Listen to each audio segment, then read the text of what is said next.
In Southern California, we have the Red Sox and the Angels in high definition, and the ball game already underway. But the first batter of the game is up there right now, Johnny Damon, and he has just struck out against John Lackey. So Lackey making the start against the Red Sox in the rubber match of this series. And here's the Red Sox batting order presented by Nextel. We just saw Damon, a strikeout victim. Bill Miller at second. Nomar Garcia-Parra at short. Manny Ramirez, the cleanup hitter.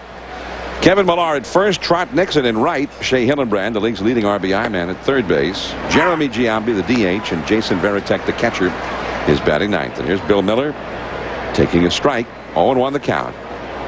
Miller, .275 average, playing second base tonight for the Red Sox. Change up into center, and there is Devannon, and that is out number 2. Devannon in center field in place of the injured Darren Erstad, who was placed on the disabled list yesterday. And there's John Lackey, and we saw him in the World Series last October, and he was a World Series hero, getting the win in Game 7, but he's not had that kind of success so far this year. No, the 8.51 earned run average tells you that he has really struggled. And I've seen him, like, this is the 4th time I think I've seen him pitch already this year. And neither time has he showed us the same type of command and stuff he had last year at the World Series. Here's Nomar Garcia-Parra, the Red Sox all-star shortstop, but he has really struggled lately. He's 0 for 19. And that's over a 4-game stretch, so it's been a very quick 0 for 19. And he's a very aggressive hitter. So he can get those kind of at bat total. He doesn't draw that many walks. A lot of times when a guy goes 0 for 19, it takes him 5 or 6 games because he'll walk, here or there. But as you said, Garcia-Parra very aggressive. As we see, when after his first pitch he sees that he can reach, he goes after it. I mean, 0 for 19, that's the longest hitless stretch of his big league career. Very unusual. I mean, this guy's one of the top hitters in the game. He's hitting 248, and you expect Nomar to be hitting 348. 2 down, nobody on. And that slider misses low and outside. Manny Ramirez would be next. Now we're in the twilight here. Pedro Martinez will be pitching for the Red Sox tonight, and this promises to be difficult for all of the hitters against both pitchers, as you see Ramirez on deck, at least until that center field backdrop is also in the shadows. That pop-up foul is going to go back into the lower deck. Well, there are 2 theories on pitching in the twilight. One is that you throw a lot of fastballs because they can't pick up the ball quick enough. But other theories are that since they can't see the rotation, you throw them a lot of breaking balls that break down and out of the strike zone. Well, we've seen Lackey do a little of both so far.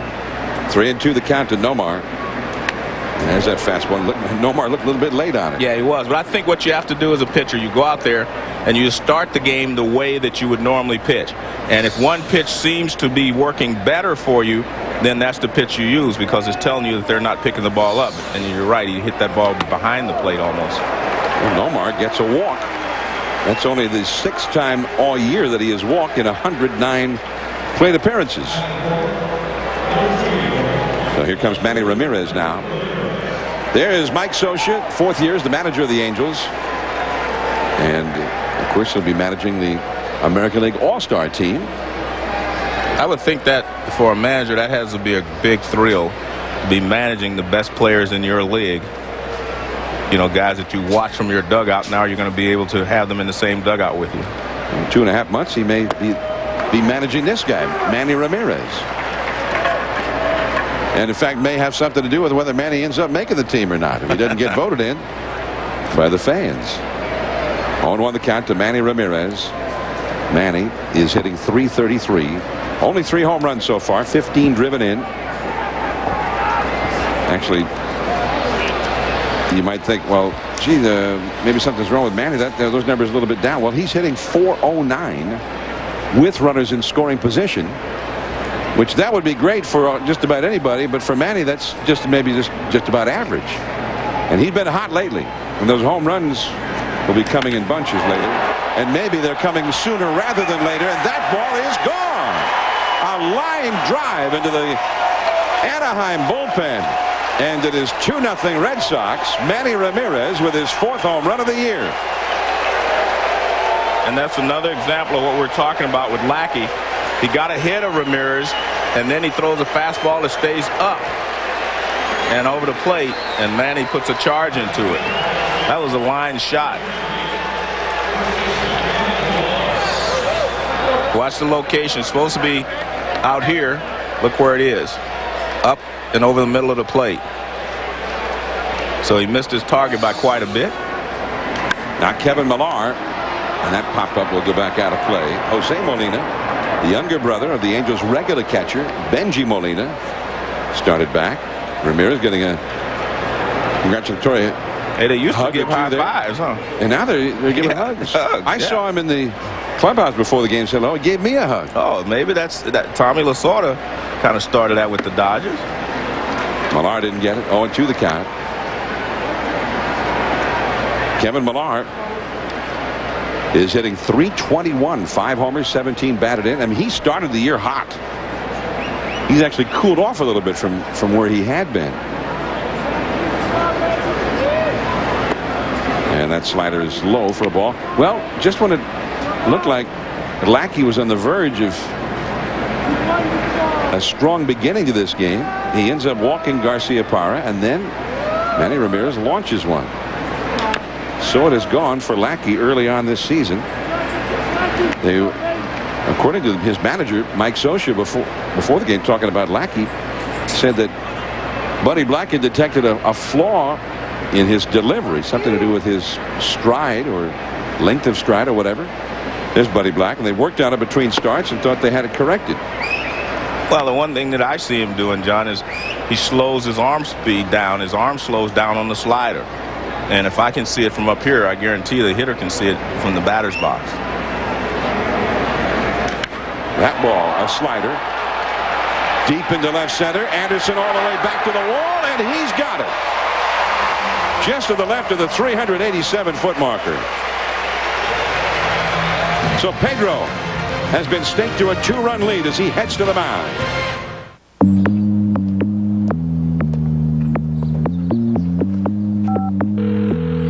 To leave a voice message, press 1 or wait for the tone. I think I need my car back. I have to go to a meeting. Okay, Daddy, I'll be home in 10 minutes.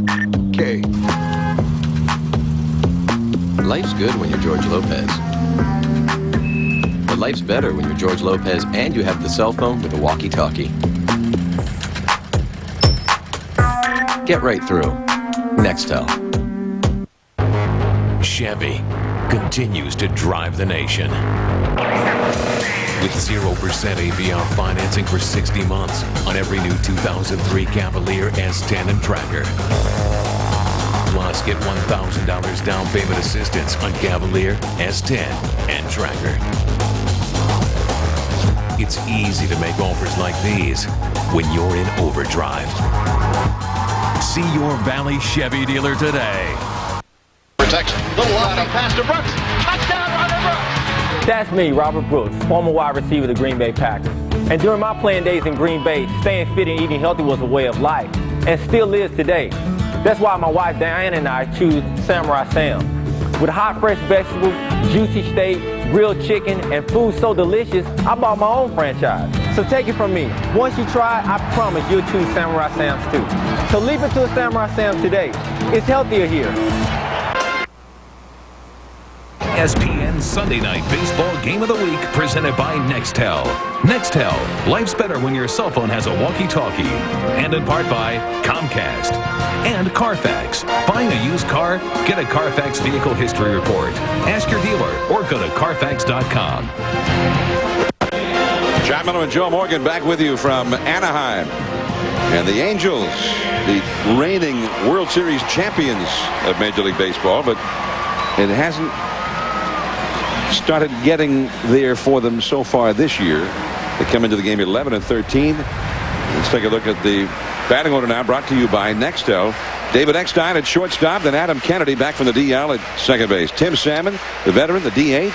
Garrett Anderson hitting cleanup. Brad Fulmer, he's been hot at first base. Scott Spezio at third base. Jeff Devannon in center field with Erstad on the DL. And Gary Johnson in right field, a rookie, made his debut last night. Jose Molina, the catcher. And on the mound, Pedro Martinez, one of the best in the game. And definitely a guy you do not want to have to face with the shadows out there. Tough enough to find his fastball and his changeup when you can pick it up.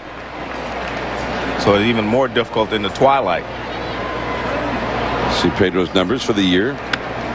Those numbers include a game against Baltimore where he gave up 10 runs in 4 1/3 innings.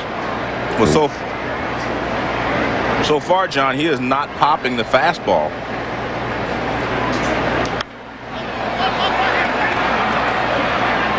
Varitek has room, and look out! Millar came over from first. Varitek ended up taking it. Millar kind of banged into him, but Varitek held on. 1 away. Now, this is not the normal velocity we see from Pedro. And it's up. When you get the ball up, Pedro usually throws the ball by a hitter. This pitch is up, and Eckstein gets a piece of it. He gets him out anyway, but not the overpowering fastball that we normally see from Pedro Martinez. And maybe it's early in the ball game, and he'll get his rhythm and continue to get better. So Varitek and Millar both seem to be none the worse for the wear after that collision. Adam Kennedy taking a called strike, and that went up to 93 miles an hour. And great movement on that one, John. It tailed away from Kennedy. Kennedy spent time in the disabled list. He got hurt very early in the year, April the 2nd. Just got back a few days ago. This is only his 11th game all told this year. Fastball away, and the count 1 ball and 1 strike. Pedro Martinez, in his most recent start this past Tuesday in Texas, threw 121 pitches in that ball game. Well, one of the reasons for that, John, is he walked 6 batters. Kennedy with a pop-up, and that will go back out of play on the left field line.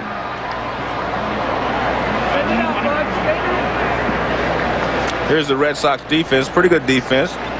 Damon in center field. Garcia Parra. Average major league defense. Grady Little, the Boston manager. Red Sox, despite a loss here last night, are 15-9 for the year, and if they win this ball game, they will gain ground on first place in the American League East. The Yankees were beaten today in Texas. Fastball too high. Imagine that. Well, don't forget, I keep telling you that these Texas Rangers are going to be much better than people realize. The Rangers gave the Yankees a very tough series. Yeah, I think it's just going to take a little more time for the pitchers to get confidence in their ability, and also, you know, the everyday players to get confidence in the pitching staff. I think it'll come around. Today, the Rangers bullpen did a superb job in relief of Chan-Ho Park, who did not pitch all that well. Back and out of play again. So Adam Kennedy giving Pedro a battle here. 2 balls, 2 strikes. You know, Pedro says that he feels so much better this year, John. He didn't know what to expect last year. He said, you know, he thought he'd call himself being in Wonderland. He said every time he went out there, he wondered whether he's going to be able to pitch well, if his arm was going to feel better. Oh, man, the curveball. And he made Kennedy look bad on that one. Dug out of the dirt by Varitek, and he tagged out Kennedy for the putout.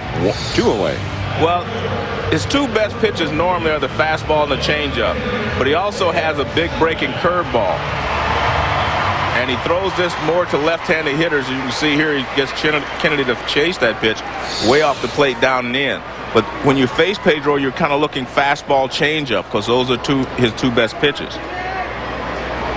Now Tim Salmon.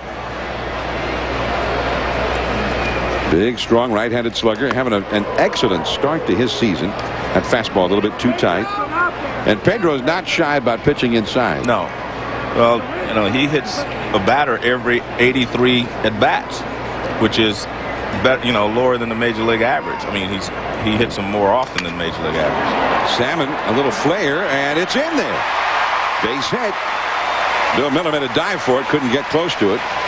Salmon, who came into the game hitting .330, gets another hit. And now the Angels' great cleanup hitter, Garrett Anderson, is coming up. Well, he jams Salmon. Good job by Salmon. He doesn't try to pull that ball. You can see he was going back through the middle. Watch, everything is back through the middle. And he gets jammed, but he gets enough of it, and he can bloop it into center field for a base hit. It's that fastball tailing in right there, starts in on Salmon, and all he can do is fight it off. That shaved off a piece of Salmon's bat with it. So Salmon's bat is gone, but it died a noble death, a base hit for its owner. Now here is Garrett Anderson, and that's ball one. Anderson hitting .371.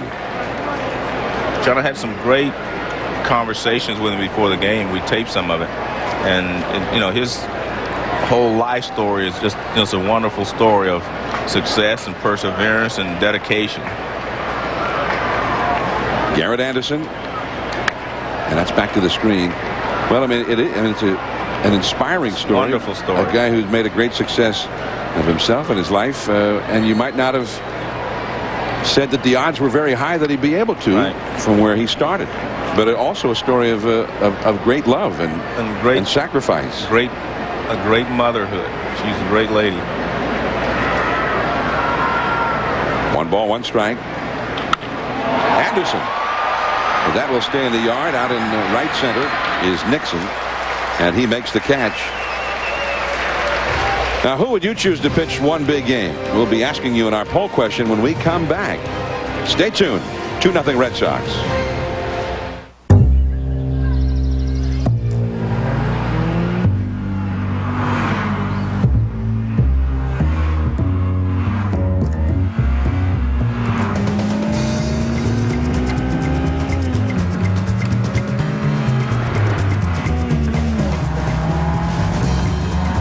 Introducing a new level of performance from Acura.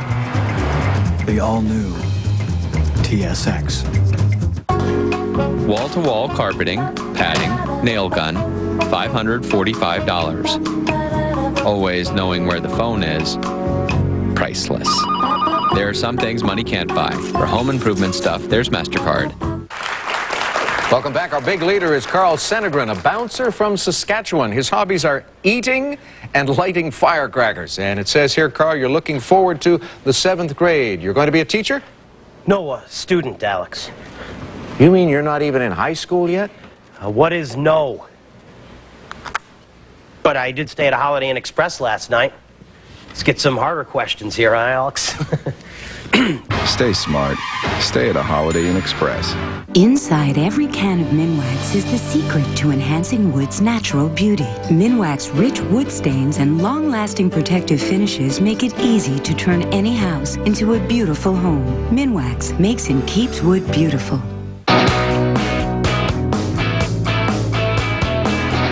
Does anyone have a better 99-cent value menu than Wendy's?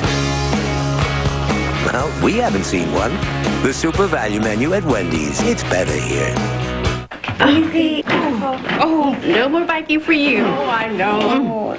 Oh, boy. It's the moment of choice. Tylenol or Advil? What will the doctor give you? Truth is, doctors have made their choice. Doctors nationwide choose Advil most for muscle aches, strains, and sprains. It's simply a better choice. Advil gives you longer-lasting relief than Tylenol on tough muscle pain. I'll drive. Make the doctor's choice your choice. For longer-lasting relief, advance to Advil. John Lackey to Trot Nixon, and a ball as we start the 2nd inning. The Red Sox lead the Anaheim Angels 2-0. Trot Nixon, then Shea Hillenbrand and Jeremy Giambi coming up here. Nixon hitting .309, 1 homer, 9 driven in. And a changeup down and in for a ball. 2 balls and no strikes. John Lackey gave up that home run in the first, last year in his rookie season, and he was only there for about half a year. Gave up 10 home runs in 108 1/3 innings. And so what? About 1 every 11 innings. I mean, he was tough. He was a guy who usually made him hit the ball on the ground. He gave up no home runs in the postseason last year. Not to the Yankees, not to the Twins, not to the Giants with all of their sluggers. Not even to Barry Bonds. Now this year, he's given up 7 in 25 innings. And Nixon another foul. John, some of that you have to attribute to the fact that they've seen him a few times. They've watched films of him pitch, and they know what he's trying to do, and they know what he throws a lot of times in 1-0 counts and 0-1 counts, etc. So a lot of that is familiarity in that they had not seen him last year and didn't get a chance to get a real good gauge on him. Broken bat and a base hit. So another bat destroyed, but another hit. You know, the 7th game of the World Series would be hard to have a bigger game than that, right, Joe? Right. And John Lackey's the guy who got the call. Yeah. Now, which active pitcher would you choose to pitch a big game were he to be in his prime? Okay. Now, is this an American League game or National League? Because in the National League, the pitcher has to hit. Now, we've got those names: Clemens, Johnson, Greg Maddux, Pedro, Curt Schilling. And you can log on to ESPN.com and you know, place your preference to the Nextel poll question. As Shea Hillenbrand, you see his numbers. He's leading the American League with 25 runs batted in. Not even the Yankees have anybody with 25 batted in. That's a base hit. Nixon over to second. Hillenbrand aboard, and now Jeremy Giambi coming up. So who is it, Joey? But you don't think it's just as simple as that? Well, nothing. Just not Clemens, Johnson, Maddux, Martinez, and Schilling. No, because there are so many great pitchers in the game today. If I'm in the American League, obviously you're going to need someone with durability. As you see him just pull the ball in the hole. Here's the real problem we're seeing with Lackey so far in this ballgame. All the pitches have been up. Even the broken bat base hit, by Trot Nixon was up. The home run that Manny Ramirez hit was up. The base hit right there by Hillenbrand is up. We saw him using the sinker, getting the ball down before, and when he went upstairs with the strikeout fastball. But now he's not doing that. Jeremy Giambi and a curveball in there for a called strike. So you have some questions, though, before you decide which of those pitchers you want to pitch a big game. Well, I have to know if the pitcher's going to hit, and then I have to pick the best hitter of the group. So, if it's an American League game, I don't need the pitcher to hit. I just need a guy that's going to go out there and, keep me in the ball game. But all of those guys are capable of doing that. This could be 2. Kennedy to second, 1. Eckstein over to first, 2. Double play. Nixon over to third. Just what Lackey needed right there. Yeah, he got the ground ball that he needed there, and that's obviously keeping the ball on the ground will give you a better chance of winning this ball game. And watch this pitch. Pitch is down and moving away. Kennedy to Eckstein, and it's an easy turn.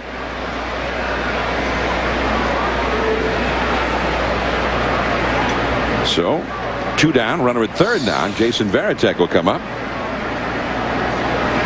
Eckstein, who had been hitting the ball with much greater efficiency after a slow start with the bat. And he's not the classic shortstop, but he seems to get it done out there, Joe. Yes, he does. Varitek the hitter, 270 batting average, but he's only hitting 182 as a lefty. 2-0 the count to him. Johnny Damon is on deck. 2-0. The Red Sox lead.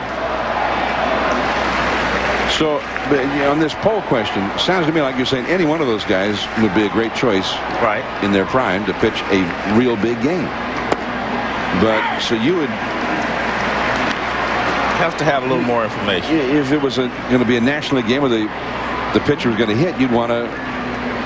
I mean, which one of those guys would you take? Well, you have to look at it this way. I've seen Roger Clemens pitch big games and win. I've seen Randy Johnson pitch big games and win. I mean, it's just they're not much in the hitting category, though. Those two. Yeah. But I guess give me that list again. Let me look at the list again. Clemens, Johnson, Pedro, Greg Maddux, Curt Schilling. Let me think about it a while.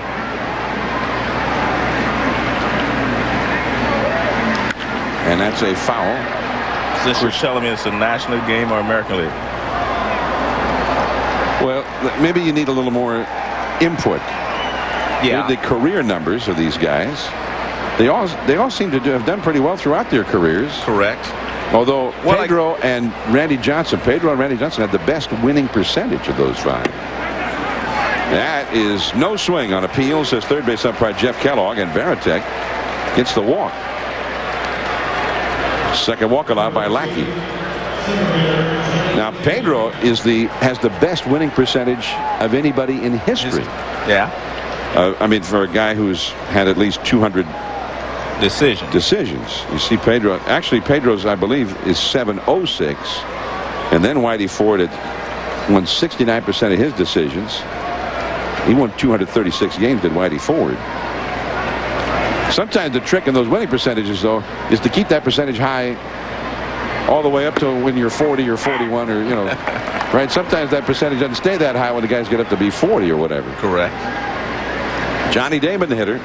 Runners at first and third, 2 down. Damon struck out his first time. So you don't have to say right now, Joe. I think the mere fact that you want more input will help all of our fans who want to cast a ballot in the Nextel poll question. Everybody appreciates it. All right. Still 2-0 Red Sox. The Chevy Trailblazer worst case scenario. What to do if tailgated by a giant ore hauler? Don't slow down or pull one of those I'm braking slightly to freak you out stunts. You won't like the results. Simply let that standard 275 horsepower Vortec engine send a clear message.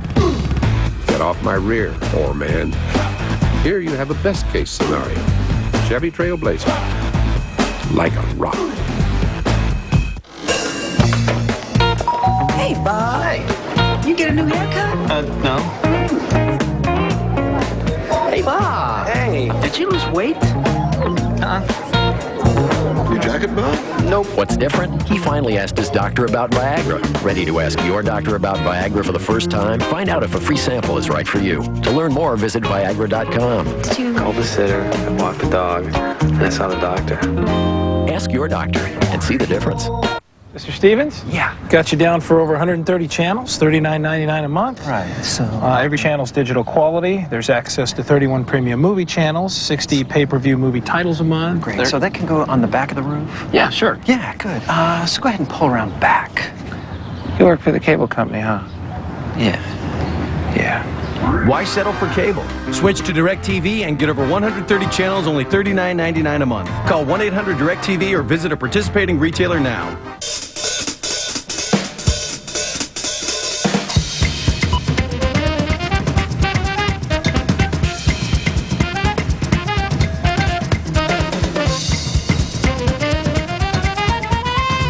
Are you paying too much for shipping?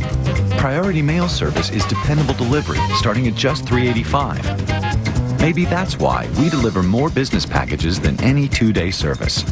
Priority Mail from the United States Postal Service. ESPN Sunday Night Baseball presented by Nextel. Our 14th season of covering Major League Baseball on ESPN. I'm John Miller with Joe Morgan. The Red Sox 2, the Angels nothing. Last of the second inning. The Angels coming up with Brad Fulmer against that man, Pedro Martinez.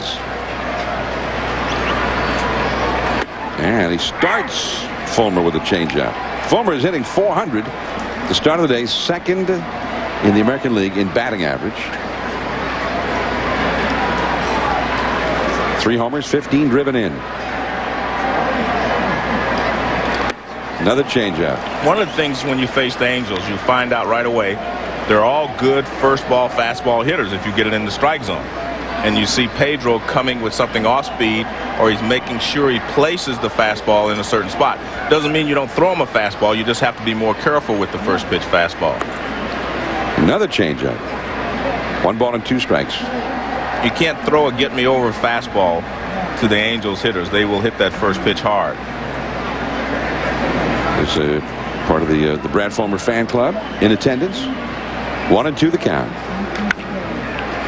Another changeup, 4 in a row. Well, you know, a guy like Pedro can throw you 4 in a row simply because he has the same arm speed that he has on his fastball. That's why his changeup is so good. So a lot of times guys' motion will slow up and you can detect the fast changeup coming. But his arm speed is so good that there's no way you can see it's a changeup. That ball is smoked foul down the right field line. I don't know. It looked like a cut fastball or something. It came inside. Well, it wasn't. He threw it harder than his changeup, and not as hard as we've been seeing him throw his regular fastball. 1-2. That's the straight fastball. That's the strikeout fastball. That's the cheese. That's the cheese. The cross seam cheese. High cheese. 1-2 the count. Pedro rubs up the new ball. And if you're Fulmer, you have to consider yourself lucky because you've seen 4 changeups off speed pitches. Now you see this fastball, and you don't have a lot of time. Well, he didn't quite get it up as high as he wanted, but Former was lucky, got a piece of it, fouled it back. Good hitting. 1-2. Well, he laid off that one out of the strike zone. Well, I mean, Fulmer's been in that kind of a zone most of the year. He's been lucky a lot. This will be the 8th pitch of this sequence from Pedro to Fulmer. And the curveball. That's one he hadn't seen in those previous 8. Well, what's the best way to approach Pedro? We asked Scott Spedio, who's coming up right now for his scouting report on Pedro. This guy on the mound has got some sick stuff. His fastball is great. It's got a lot of movement. It's fast. Got an incredible changeup. And those 2 pitches alone are tough enough, but he's got other ones too. You just basically have to look for anything over the plate that looks hittable and hope that it stays there. A lot of times the changeup will be there. It looks like it's hanging, and all of a sudden it drops off the table. Well, he saw that fastball for 0-1, and that sinker misses. 1 ball, 1 strike. He said he has sick stuff. Yeah. Well, that's sick stuff right there. Yeah. 2 hits and 17 career at bats for Spezio. I get the sick analogy now. John, I've always felt that if a pitcher like Pedro, who has 3 great pitches, fastball, changeup, and the curveball we just saw him strike Former out with, when he has that many pitches, you can't just read the pitch out of his hand. I think you have to read speed. You have to look for something hard, whether you're looking fastball, slider, or you look for something soft, changeup, curveball. That is until you get 2 strikes. But I don't think you can just sit and see the ball and attack it. I think you just have to look fastball, middle of the plate in, middle of the plate out, or have to pick a pitch and look for it. Changeup, strike 3 called. And that's the 3rd strikeout of the game for Pedro Martinez. And I think you're going to see a lot of changeups from him tonight because, again, the Angels are real good fastball hitters. And that's pretty much a perfect pitch right there. Changeup right on the outside edge. Doesn't get any better than that. Now that's on the black. Yeah, it doesn't get any better than that. K-Zone read that one as literally on the black. 2 down, and here's Jeff Devannon, one of several players currently with the Angels who started the year in the minor leagues. The Angels have had a lot of problems with injuries. That's a called strike. Fastball on the inside. And you see, he started Spezio off with a fastball. He knows he's a first ball fastball hitter, but he threw it up and in, a tough spot. So what does he do? This kid, he probably figures he's from the minor leagues, good fastball hitter. So what does he do? He starts one off the plate inside and runs it back. And then he shows him something he hadn't ever seen before. Now that's some sick stuff right there. He's never seen anything like that. I mean, you can't see AAA pitchers with that great a changeup off of the fastball with the same arm speed. That's why I say you have to look for something. You can't just say, I'm going to hit what I see. Another changeup off the outside. A ball and 2 strikes. Once you get 2 strikes, all you can do is hack. But Devannon had not swung the bat yet. Right, but up until you get 2 strikes, I think you have to look speed off of him one way or the other. Well, I asked Socia what's the best way to attack Pedro. He was really sort of non-specific, but he did say just every so often maybe he'll make a mistake. And when he does, you can't miss it. Right. Well, it's not going to happen often. 2-2 the count. That ball is hit deep. That ball is way back there. It is gone. Jeff Devannon hits one out of the yard.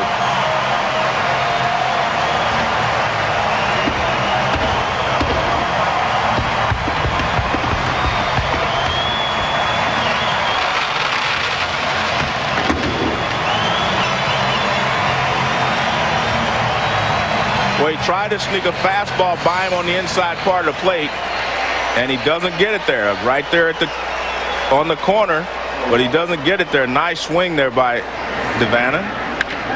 He threw him the fastball the first pitch, but it was a fastball off the plate to tail back. This one was a fastball up and in trying to get the strikeout.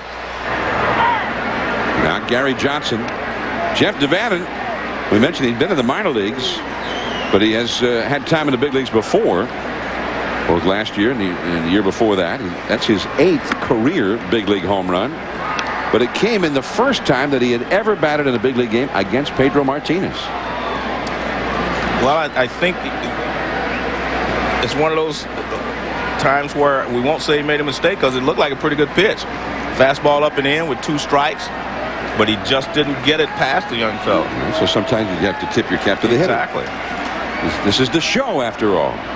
That's a foul back out of play by Gary Johnson, who is a rookie, and he broke into the big leagues yesterday and had 2 hits. Gary Johnson, 27 years old, from up in Northern California. Grew up in the San Francisco Peninsula. A changeup down and away. Johnson, a very fast runner, who last year suffered a broken arm in a game in July in the minor leagues and sort of despaired of ever getting a shot in the big leagues, but nonetheless worked hard in his rehab to get himself ready. He said, hey, I wasn't ready to give it up yet. I thought the only thing I could do is rehab, get well, and go back, give another shot the following year. And here he is in the big leagues facing Pedro Martinez. 3-2. Johnson was 2 for 3 last night in his first big league game. 27-year-old rookie. Part of the reason he's an older rookie, he took 2 years away from baseball and served his Mormon missionary tenure out of Brigham Young University, also Menlo School in Atherton, California. 3-2 the count, and that changeup misses. You know, we've always said when the guys come out of the minor leagues, they're always good fastball hitters because you have to hit the fastball to get here. Well, this is good hitting because that ball, you can see him open up. He opened up very quickly as if he recognized that he was coming back inside. But most young players can hit the fastball. That's interesting. Perhaps just a coincidence, but maybe not, with 2 young players here consecutively that he'd never faced before. 3-2 to Johnson. He did not throw that fastball. Exactly. Molina into right field, and Trot Nixon out in the sunshine makes the grab. 1 run back. It is 2-1 Red Sox. When we come back, Joe will visit with Garrett Anderson. I wanted to hit for power. I wanted to drive and run. That was a challenge for me starting 2000 season. Ever since then, I've been on that track.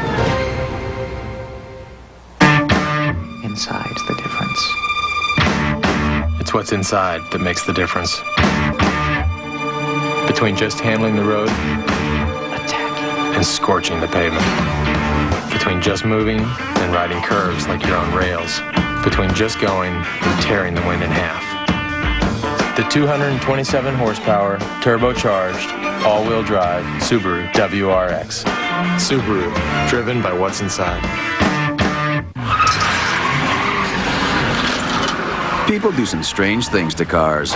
But Carfax can give you the real history of any used car, and that could save you thousands. Go to Carfax.com or your dealer for a Carfax report. Don't buy a used car without Carfax. Hi, Tom Bodette. You're about to witness the miracle of savings. Click 6 Web Bargains save you even more at Motel6.com. Technology and value. The stuff of life. We'll leave the light on for you. And Accor Hotel. Protection. Little line up pass to Brooks. Touchdown, Robert Brooks. That's me, Robert Brooks, former wide receiver of the Green Bay Packers. And during my playing days in Green Bay, staying fit and eating healthy was a way of life, and still is today. That's why my wife Diane and I choose Samurai Sam. With hot, fresh vegetables, juicy steak, grilled chicken, and food so delicious, I bought my own franchise. So take it from me. Once you try, I promise you'll choose Samurai Sam's too. So leap into a Samurai Sam today. It's healthier here. It only takes one drink to put you over the limit, one time not wearing your PFD, or 1 second of reckless operation. Drinking and driving is against the law, even on your boat. The first ticket may get you 6 months in jail and up to $2,000 in fines. And you must have a PFD for everyone aboard the boat when underway. Remember, reckless operation just once can result in injury or even death. It only takes one, so be a responsible boater and know before you go. ESPN Sunday Night Baseball presented by Nextel. Brought to you by Subaru. Experience the peace of mind of Subaru full-time all-wheel drive. And Carfax. Buying a used car? Get a Carfax Vehicle History Report. Ask your dealer or go to Carfax.com. 1 strike to count to Bill Miller. He faces John Lackey, taking inside there for a ball. Red Sox 2, the Angels 1. A 2-run first inning homer by Manny Ramirez. And then a solo shot by Jeff DeVannen in the last of the second for the Angels. That sinker low for a ball. 2 balls and a strike. Lackey, who threw 40 pitches in that first inning. By the way, look at that. There's a great Red Sox fan, Ben Affleck. Who's his date? That looks like J-Lo. Nice pickup at first by Fulmer, and Lackey gets the put out. Miller robbed of a hit there by Brad Fulmer.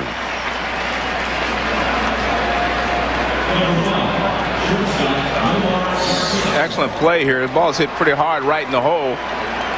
2 steps and a dive. And he gets up, and nice job by Lackey to get over there in plenty of time. We're used to Spezio making plays like this, but Fulmer gets the job done.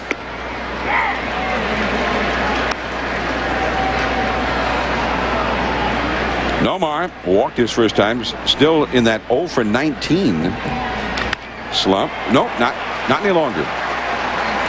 Base hit for Nomar. But we mentioned Joe Morgan sat and chatted with the great cleanup hitter of the Angels, Garrett Anderson. Let's listen in. You know, I read this fabulous story about you and your mom. You know, what do you think about when I say mom? A lot of things come to mind. Just growing up, just me and her. You know, she was a tireless worker, bouncing around looking for jobs, and I mean, when I think about what she did for me growing up, I have an utmost respect for that, because I mean, she didn't bail out, she didn't do anything to you know, to let me know that she was coming. You know, I mean, now that I look back and realize how things were and how real it was, I'm like, man, she kept a lot of that from me to protect me, and it's made me to probably what I am today. And it was a fabulous story that we read about. There goes the runner with Ramirez taking a ball, and Jose Molina dropped it, but I don't think it would have mattered. Garcia Parra had a great jump on that one. He definitely had a great jump. I mean, he just read Lackey perfectly and took off. And Lackey does have a deliberate, you know, motion to the plate. Not a real hurry-up style. But Garcia Parra had a great jump. And I think that's why Molina was trying to rush, because he saw out of the corner of his eye that Garcia Parra had a great jump.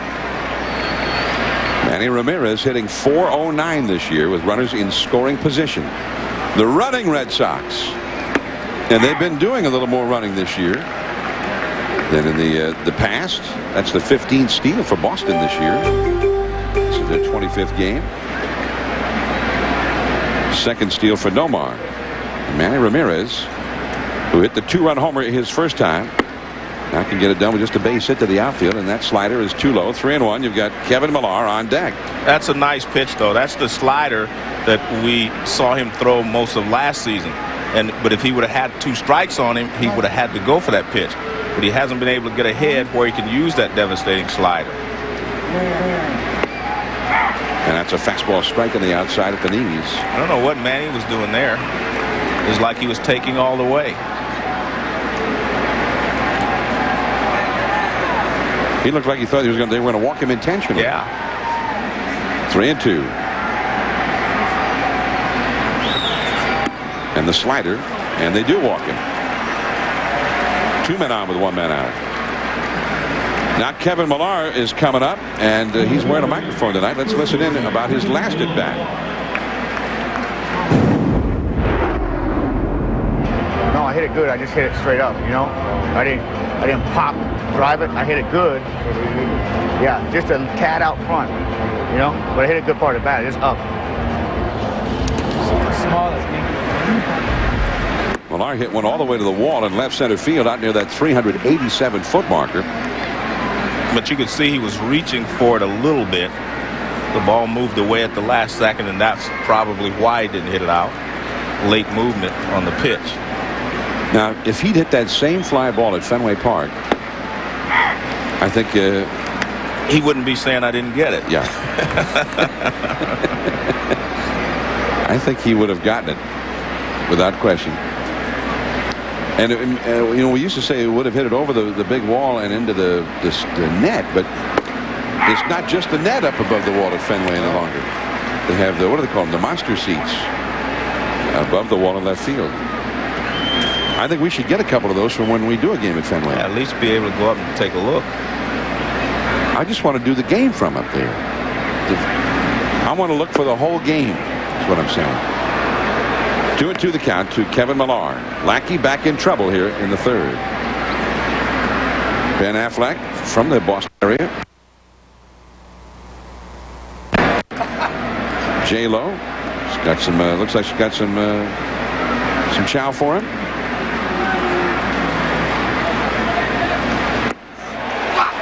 Good sinking fastball for the strikeout. Second strikeout for Lackey. And getting the ball down with 2 strikes is, you know, why he was successful last year. And he does it right here with 2 strikes. That ball's out of the zone, but yet with 2 strikes, you're going to get a hitter to chase a lot of pitches that are down. But he hasn't been able to do that so far.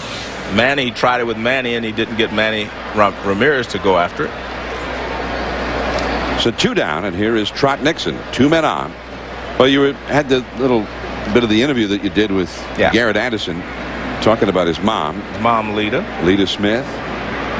And he said the one time that she really broke into tears had nothing to do with Garrett's success as a big league ball player, but rather when he graduated from high school. Right. And she said it was such an emotional thing, and she was so excited about it because of the odds. And not just the odds of Garrett making it that far, but for herself. She was 15 years old when she had Garrett. Into shallow left. Heading home. Nomar, and he will score without a throw. And it is 3-1. A little bloop single by Nixon, his second hit of the game.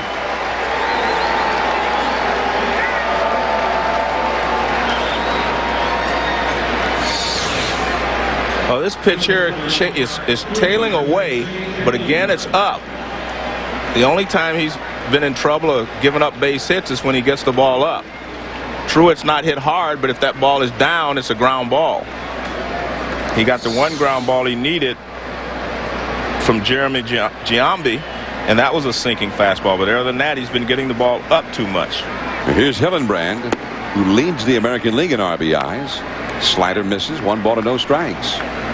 John, I remember my favorite quote from the story about Lita Smith and Garrett. She said, "I was raising him while I was raising myself." Yeah. You know, she was only 15 years old. Well, I mean, Garrett has a fabulous job. As he told you, he has such great respect for her. I don't know her, but I have a lot of respect for her as well, just reading all the things that they went through together. And, you know, in a way, it was as if, I mean, Garrett was saying that part of the reason that he was able to get through it and turn out as well as he did was because of the enormous respect for what he saw that she was able to do. She inspired him. Off the outside to Hillenbrand. 2 men on, 2 men out. 3-1. The Red Sox already leading here. But like all of us, Mother's Day is very special to all of us because of that. And our moms and the influence they had on us. We'll be hearing different times throughout the telecast tonight from Joe's interview with Garrett Anderson, which he did before the game. Hillenbrand, a little bloop into right field. Johnson, and that's the inning. 3-1 Boston. We go to the last of the third, the top of the order, with Anderson due up 4th. See the most phenomenal international athletes from 6 world regions compete at the first ever X Games Global Championship. Presented by Chevy, beginning May 17th on ESPN, ESPN2, and ABC Sports. If you're heading out there, I'll give you a tip. It's wild and it's far, and you're in for a trip. For just when you think it couldn't get rougher, the path goes crooked and the going gets tougher. But once you've traveled this far off the track, you won't settle for less. And there's no going back. The powerful Chevy Tahoe, like a rock. So, tell me, where do you see yourself at age 65? Not working. Working. I love to work. Spoiling my grandchildren. I start in the Greek islands, I can't think that far ahead. then make my way up through Italy. Small vineyard, 25 acres, maybe top of a hill. Just a view that goes on forever. Really pretty. Lots of dogs. Building wealth begins with a relationship, and our financial advisors know it. UBS Payne Weber. From now on, long-distance, local, and high-speed internet will be together. Voice and data networks for companies large and small will be together. The innovations of one of the world's largest internet providers and the simplicity of one global network will be together. Together, under one name. MCI. We did all the work, so you get to have all the fun. Presenting the Aquatrax from Honda, the only all-four-stroke lineup of personal watercraft in the world, including the brand new turbocharged two-seater, the R12X. Advanced four-stroke technology means high performance and low pollution, so the water stays cleaner, man. And so does the air. It's just what you'd expect from Honda. PR performance. To find a dealer near you, visit Honda.com. Pedro Martinez back in the hill now to face David Eckstein. We start the Angels' third inning. Eckstein high in the air to left center. And Johnny Damon. And there is one away. So Eckstein's gone on one pitch, which is very, very rare. More Major League Baseball coverage tomorrow night at 10 Eastern, 7 Pacific on ESPN2. The Philadelphia Phillies with slugger Pat Burrell and Jim Thome take on Sean Green and that man, Brian Jordan, and the Dodgers at Dodger Stadium. The probable pitchers, Brett Myers and Darren Dreifert. Dodgers just finished up a sweep in Pittsburgh with a win today at PNC Park. And the Phillies beat the red-hot San Francisco Giants. Kevin Millwood, the former Brave, now the ace of the Phillies staff, pitched a no-hitter. And, I mean, it's almost like he needed it to get the win. The Phillies got him only one run. And he made it hold up with a no-hitter. Barry Bonds, no hits, and not even a walk. That's how good Millwood was today. Adam Kennedy, the hitter, struck out his first time. And he bounces that one foul. John, just to underscore the importance of Pedro Martinez to this Boston Red Sox franchise. You know, he's been there since 1998, and he has 64 games over 500 in that time. The entire Red Sox organization is only 89 games over 500. So that tells you how good he is and what role he plays in this on this ball club. There's Tony Cloninger, good buddy of mine, and we're glad to see Tony back. He's been undergoing some treatment, radiation treatments, and now he's back with the team for a while. And that breaking ball misses inside, 3-2 to Kennedy. Tony says when they get back to Boston tomorrow, he's got another sort of a new treatment that just starting. And one of the really good guys in the game. He's battling it right now, battling cancer. That changeup, little slow top, and that's going to be a base hit. Meanwhile, let's get an update from Dave Rebson. All right, John, thanks. Super 8 taking us to Philadelphia. You were talking about the no-hitter. We'll take a look at it. Phils and Giants. It's 1-0 Philly. There's Kevin Millwood. 1 out in the ninth. Gets Marvin Bernard on the ground out. After a Ray Durham walk now, Marquise Grissom representing the go-ahead run. As you mentioned, the Phillies just one run, but Millwood gets him to fly out, and that is the no-hitter. The first Phils no-no since Tommy Green against Montreal 12 years ago. Back to you guys. Kevin Millwood, and he's now 4-1 with his new ball club. They had over 40,000 at the Vet. And the Phillies are in a three-way tie for first in the East with the Braves and the Expos. And the unmistakable call of Harry Callis. Another good friend of yours. Another good friend of mine, Hall of Fame broadcaster. Well, that had to be extremely exciting because the game itself was always in doubt till the very end, much less the no-hitter. Along the right field line, if it's fair, it's trouble. It's foul. Tim Salmon, who got a bloop single his first time on a broken bat into center field. Not this time. 1 ball, 1 strike. I would think that you get a lot of bloop hits, choppers, and stuff off of Pedro, simply because you're not going to hit the ball solid that often. And I bet you he gets a lot of choppers, little flares here and there. You know, he throws that change up, so you hit it off the end of the bat, and maybe you get a base hit here and there. So he has to always be aware of the fact that he may be pitching well, but they're still going to get a few base hits. 1 ball, 1 strike to Salmon. Runner at first, 1 out. Man. That one snapped back in there. Breaking ball, 1 ball and 2 strikes. I had to leave the box on that one. That started right at Salmon and just broke sharply over the plate. I mean, this ball is way inside. Big breaking curveball. See that? It started at him, and I mean, there's no way you can stay there unless you see the spin on the ball. 1 ball and 2 strikes. Garrett Anderson is on deck. Adam Kennedy over at first. Now Salmon backs away.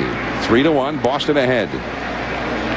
Tim Salmon, who ended up having a very fine year last year, an excellent postseason, but he's off to a much better start this year than he was last year. That breaking ball bounced foul off to the left. Another curveball from Pedro. But that was a different one. That one started toward the inside corner, so he didn't buckle, and so he was able to swing at it. Now watch the difference. This one starts more toward the plate. See that?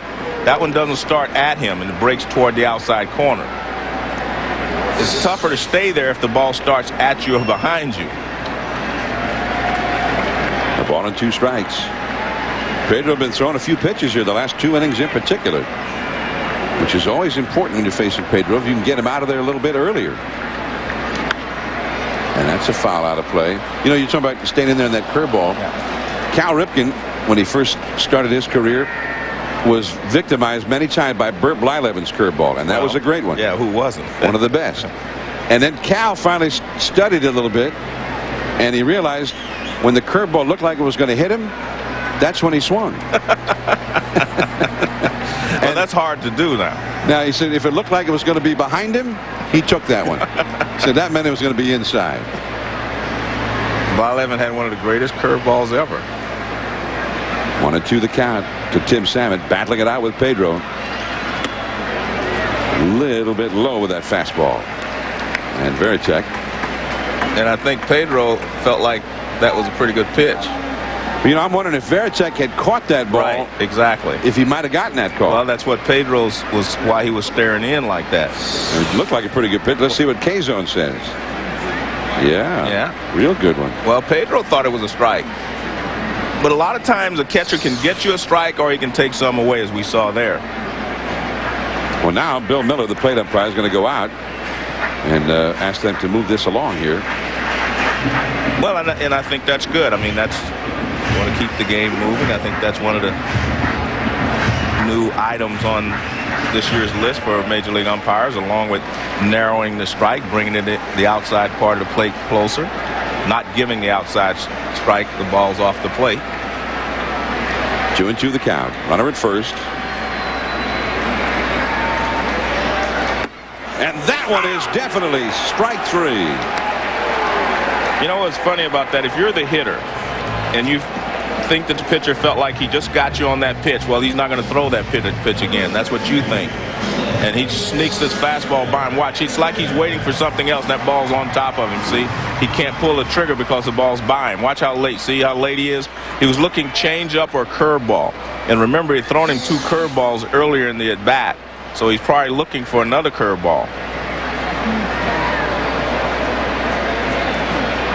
So 2 men are gone, and here is Garrett Anderson. Anderson has hit a fly ball to right center his first time.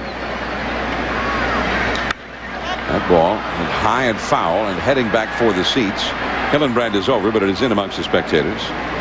John, that pitch to Salmon just shows you why it is so difficult to hit a good pitcher like Pedro Martinez, because he has more than one way to go to get you out. I mean, he can throw you the fastball, he can throw you the curveball, he can throw you the changeup. So it's very difficult, you know, to handle all three pitches at the same time, or in the same on any given pitch. And after he missed with the fastball, he came right back with it, and he just wasn't looking for it. One strike to Garrett Anderson. Kennedy, the runner at first. 3-1, Boston ahead. Well, he chased that high one. 0-2 the count. Any good hitter will always tell you, I don't mind if a guy throws all changeups or if a guy tries to overpower me with a fastball. You just don't want all that mixture coming in at the same time. Fastball, curveball, slider, all being different speeds. Well, that last one, a 93-mile-an-hour fastball that ended up around his shoulders. You see, Anderson, and you saw that graphic, has never had much success with Pedro. Of course, who has? One of the things that you see Garrett Anderson do, especially when he gets 2 strikes, he just kind of spreads out. He doesn't make a big stride so that he doesn't get fooled with the off-speed pitches. So he spreads out and he just kind of stays there. He doesn't take a big stride or anything, just stays there. Shot that one right toward the Boston dugout. And that's kind of from the old school. Years and years ago, when a guy would get 2 strikes, he'd spread out a little bit more, choke up on the bat a little bit, and wait a little longer. That's not, you know, the approach that most hitters take in today's game, but that was the approach that was taken, you know, 15, 20 years ago. In the dark days, dark ages. And Anderson strikes out on the high hard one. 5 strikeouts in 3 innings for Pedro. Red Sox 3, Angels 1 after 3. Well, I had a really nice time tonight. Me too.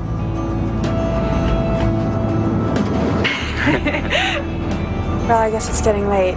Yeah, it's getting late. Yeah, it's getting so dark.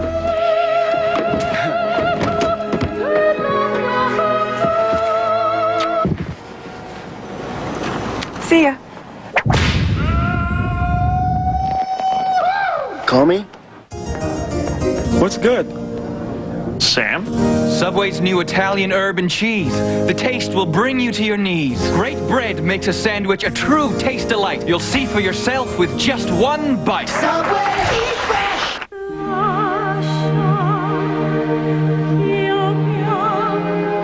There are 2 basic ways to help protect you in an unavoidable collision. Attempt to insulate you from the unavoidable collision, or try to redefine the word unavoidable. Test drive the BMW 5 Series today.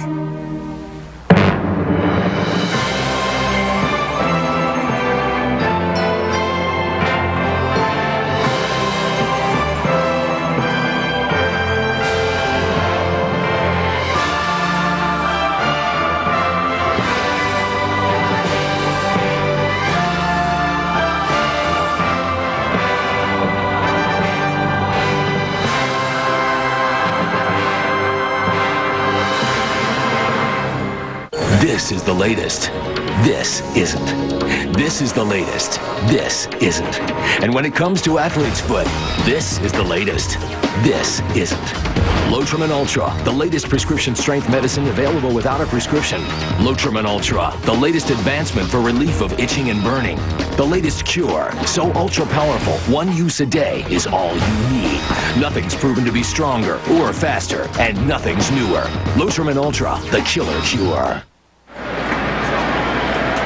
John Lackey goes to work now in the 4th inning, and a swinging strike 1 by Jeremy Giambi. The younger brother of the Yankees, Jason Giambi.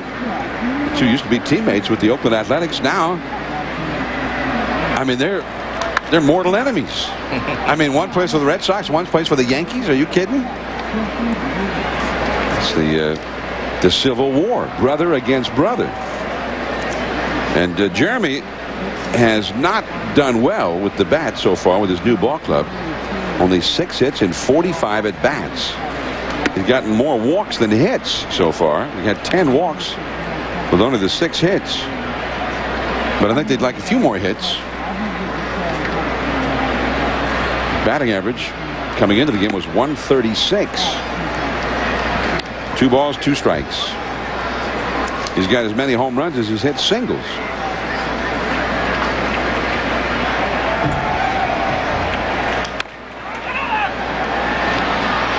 And that is Lackey covering. Fulmer with the throw. Giambi's 0 for 2. Well, Jason Giambi playing for the Yankees. Here's an update with Dave Revson. Okay, thanks a lot, John. Super 8 taking us to Arlington, Texas. The aforementioned Yankees taking on the Rangers, picking up in the 5th inning. Bases loaded for A-Rod. They are loaded no longer. He clears it 5 for 5, 6 RBI. Buck Showalter beats his former team. Texas wins at 10-7. All right, as Jason Varitek, first ball swinging, grounds out to Adam Kennedy at second base here. 2 down, nobody on for the Red Sox. We go to the top of the order now for Johnny Damon. And Varitek looks a little frustrated there. Hey, but A-Rod 5 for 5 and 6 RBIs today. I just watch those Rangers. And that's a called strike on the outside. The high strike to Damon. Well, the Rangers have just finished up they ran the gauntlet their first 25 games. The only teams they played were the Athletics, the Angels, the Mariners, the Yankees, and the Red Sox. They've only played the best teams in the league for the whole season up till now. And they have not been destroyed. They went 11-14. Which, I mean, it's not a great record, but... Well, it is considering where they were at this time last year after going through those first 19 games. With that's also, that's holding your own against those teams. And that's good. And that is strike 3 call. Damon retired. He is 0 for 3. Lackey has his best inning. Brad Fulmer coming up. Coming up on SportsCenter, can you say no for Millwood? Could Shaq and Kobe even the score? The NFL Draft winners and losers, plus the main event. Will Kenny make it? SportsCenter after the game, ESPN. ESPN, the magazine, on newsstands now. Give that to you, but actually I bet Conway. I know, but a guy in the corner, big producer. What's his name? I don't know. You sure it's not written there? Ooh, call my agent in New York. Life's good when you're Eric McCormick. Hey, it's me. I'm in LA. The producer we had that meeting with last week. What's his name? It's Max Hoffman. Max Hoffman. Thank you very much. But life's better when you're Eric McCormick and you have the cell phone with a walkie-talkie. Coast-to-coast walkie-talkie service coming soon. Only from Nextel. Is there a bigger crapshoot in the NFL draft? The only sure thing is that Jet fans will hate their pick. Rome is burning. Premieres Tuesday, May 6th at 7 Eastern. Jim Rome is back on ESPN. The Canadian Wild, where only the strong survive. Like the Bombardier Traxxter Max, the world's first 2-rider quad. And the new Outlander, so tough it was named ATV of the Year. So other ATVs, be warned. Out here, there's a place for things that don't have what it takes to survive. Bombardier ATVs. Follow no one. Now with free extended coverage, and not just 6 months like most, but a full 3 years. Think you're ready to ride with me? See what I see? Hear what I hear? They're getting all bunched up. Clear. Let's rock and roll. NASCAR In-Car gets you in the car from flag to flag with 7 NASCAR Winston Cup Series drivers. And it's only on digital cable. Just one thing, no backseat driving. Order the NASCAR In-Car package today. Call now. Are you ready to experience NASCAR like never before? Order NASCAR In-Car. Available with Cox Digital Cable. ESPN Sunday Night Baseball presented by Nextel. Brought to you by Subaru. Experience the peace of mind of Subaru full-time all-wheel drive. And Carfax. Buying a used car? Get a Carfax Vehicle History Report. Ask your dealer or go to Carfax.com. 3-1, the Red Sox lead the Angels. The Angels coming up with Brad Fulmer against Pedro Martinez. Now, the severe sun and shadow problem may be a thing of the past for this ball game. The shadows have lengthened out to center field, so the hitters might get a little better look now. It is better, but it's still not ideal because the lights haven't taken hold yet, so it's still a little hazy there, but it's much better than it was when the game started. Brad Fulmer struck out his first time. He gave Pedro a battle the first time, but Pedro still struck him out. That time, Kevin Millar, nice pickup. Pedro covering just in time. And there is one away. But Pedro struck out Garrett Anderson to win the third. Let's take a look at the strikeout pitch on the Carfax K-zone. Well, John, I said he spreads out, but when you spread out, you become more vulnerable to the good fastball. And let's remember, Pedro has a great fastball. You have to have a really good one to get it by him, but Pedro has a good one. You see how late he is. And when you spread out like that, it's hard. You lose a lot of your bat speed, but it also keeps you on the ball longer, and it keeps you from trying to pull the ball. He goes back the other way or hits the ball to left field or back through the middle. So more times than not, you're going to put the ball in play, but Pedro just overpowered him there. Now Scott Spezio, who was called out on strikes his first time, and a curveball drops in there for a called strike. See the wide stance. Not much of a stride, but you see the bat speed not there. A little late on that fastball. But again, it works better against most pitchers. You know, it just may not work against Pedro, but it works well against most pitchers. And I bet you he's gotten a lot of two-strike hits this year when he spread it out. When he spreads out and goes the other way or back through the middle. But Pedro's a little, you know, he's a little tough anyway. It may not matter. And that's going to go out of play. But you see what he's even doing here to Spezio. As good a fastball hitter as Spezio is, you see how late he was on that one? That's because he's throwing him curveballs and changeups early in the count to keep him from sitting on the fastball. And then he comes with the fastball, and you're late on it. So it's now 0-2, and he can go in any direction that he wants. So he pitches from an ideal situation more than any other pitcher, in that he's ahead, and he has so many other weapons to use to get you out with. Tried the changeup right there, but bounced it in. 1 ball, 2 strikes. And just when he gets you thinking, well, he's going to try to get me out with a changeup, he'll throw you a cut fastball or the curveball.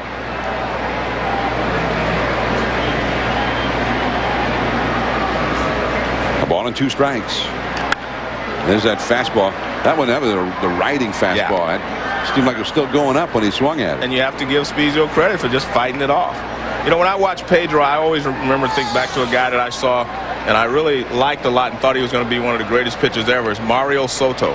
He had the exact same kind of changeup that Pedro had, and he had the fastball. He didn't have the breaking ball that Pedro has. 1 and 2. Well, there's that breaking ball you're talking about. Strike 3. 6 strikeouts for Pedro Martinez. 2 down and the Angels 4. Tomorrow night, the Stanley Cup playoffs continue. 7 Eastern, 4 Pacific on ESPN. The New Jersey Devils and Tampa Bay Lightning, Game 3 of that series. The Devils lead 2 games to none. That game will be available in high definition ESPN HD. The big picture in sports. Then at 10 Eastern, 7 Pacific, the Dallas Stars and the Mighty Ducks. Mike Modano of the Stars, Paul Correa of the Ducks, Game 3. And the Ducks have not yet lost in the playoffs. They are Mighty Ducks. Again, they're ahead 2 games to none over the Dallas Stars, which, I mean, it was a pretty big upset when they won that first round series, and now they're ahead of Dallas 2 games to none, and the series moves here tomorrow night to Anaheim, to the pond, the mighty pond. Jeff Devannon, that's where that game will be tomorrow night. That's a strike call to Devannon, who hit a home run, his first of the year. And you see he hits from a slightly open stance, and that's one of the reasons he was able to get to that fastball inside from Pedro to hit the home run.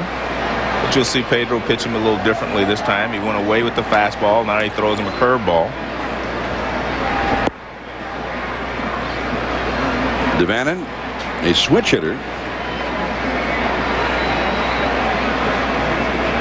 This is only his 7th at bat in the big leagues this year. Change up. Did he swing? Yes. Third base umpire Jeff Kellogg says yes.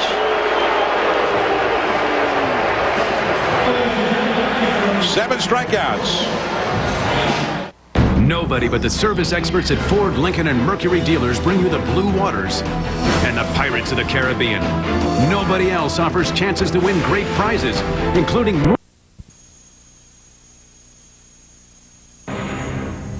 when athletes sweat, they lose more than just water. Gatorade puts back the sodium and potassium. Proven to replenish and rehydrate athletes better than water. Gatorade. Is it in you? Okay, sweetie. Bye-bye. Can you check on my flight, please? Sure. Call team. Hey, Vanessa, have you finished my brother's birthday card yet? Have now. Now at Radio Shack, get great deals on unique gifts for Mom. Like this easy-to-use Palms Ire PDA, just $99.99. Or a Honeywell Environizer electronic air purifier as low as $99.99. How do you always have the answers to everybody's questions? Radio Shack, you've got questions, we've got answers. Make sure you pull your hat down real low, where all you can see is the catcher's mitt. Major League Baseball Charities is a proud partner of Boys and Girls Clubs of America. All right, kids, today we're going to talk about pregame rituals. You want to take your shoes and you want to point them directly south. Through programs like RBI and Rookie League, they bring baseball and softball to kids around the world. What are you doing, dude? You can't move the shoes. When you're the pitcher, you're in charge. Show no fear. Keep the hitter honest. Together, they create a positive place for kids. ESPN Sunday Night Baseball presented by Nextel. Tonight from Edison International Field in Southern California, the Boston Red Sox leading the Angels 3-1. I'm John Miller with Joe Morgan, your Sunday night telecasters. And it was Youth League Baseball night here before the Angels game. There were thousands of little leaguers and kids of all ages who paraded on the field before the game. Meanwhile, Mike Scioscia is still over with the third base umpire, Jeff Kellogg, after that ruling by Kellogg that Devannon swung at that pitch. I understand why Scioscia's out there, because I didn't think he swung, but, you know, this is not really a perfect angle, but you can see that bat, the barrel of the bat never goes forward. Or, you know, I didn't think he swung either. And I think Scioscia was just a little upset because he felt like, well, maybe the guy got him because he was a rookie or something like that. Bill Miller, the hitter for the Red Sox. And Lackey misses inside. 2-0. After Miller, the power comes up. Garcia-Parra and then Manny Ramirez. Bill Miller has lined out to center, grounded out to first.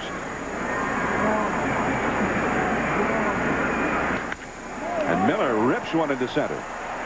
Devannon hustles over to cut it off. Miller's going to test him. Good job. The throw, not nearly in time.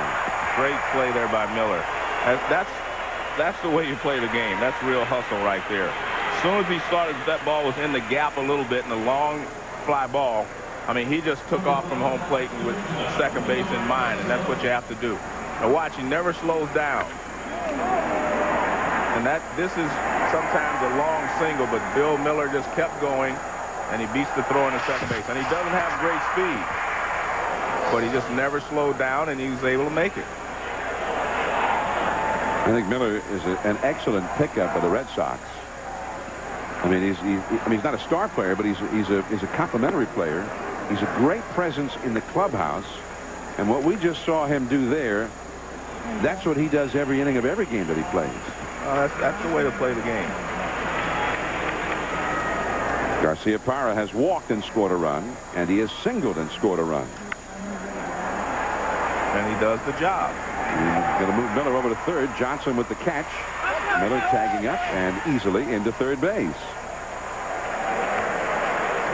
So Nomar moving him over with a productive out. He never breaks stride.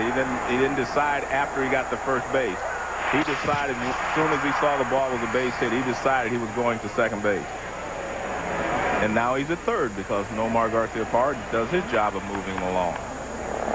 You know, Nomar does not ever look at his own stats. He says he knows after game's over if he played well or if he didn't. He says, I could be 0 for 4, but I could be satisfied with the game if my 4 outs were productive outs. Or if I moved runners over. Yeah, and not only that, you know, you play within the framework of the team. And I think I mentioned this a long time ago. A good friend of mine, Gene Mock, told me that. Ramirez gets him home. And somehow he almost always seems to get it done. Just a bouncer through the drawn-in infield, and the Red Sox lead 4-1. The Red Sox manufacturing a run with a hustle and just good situational hitting. Well, Manny is an RBI man. I mean, that's what he is. And with the infield drawn in, there's really not a lot they can do. I mean, your range is cut down, and he hits it in the perfect spot, right between the shortstop and the third baseman. That's the third RBI of the game for Manny Ramirez. Kevin Millar now has flied out deep to left center and struck out. He couldn't catch up to that Lackey fastball. John, I want to repeat what I said. Gene Mock said to me once, he said, Joe, if everybody does what they're supposed to do for the team all year long, if you look up at the end of the year, your statistics will be pretty good. And he was correct. Over to third. And Spezia to second one. Kennedy to first. Double play. But not before the Red Sox manufacture a run to lead 4-1. Introducing new body wash from Old Spice. Put my love to the test. It has a dual action formula, so you'll get really clean, smell really great. Hey there, need help with your anatomy homework? New body wash from Old Spice. Your home, it's so, interesting. Oh, termites, they hate ice, so we redid the whole house. This is Kate. Nice to meet you. Here's a better idea. Call Terminix. More people trust our unlimited lifetime protection plan. 1-800-TERMINIX. Wall-to-wall carpeting, padding, nail gun, $545. Always knowing where the phone is, priceless. There are some things money can't buy. For home improvement stuff, there's MasterCard.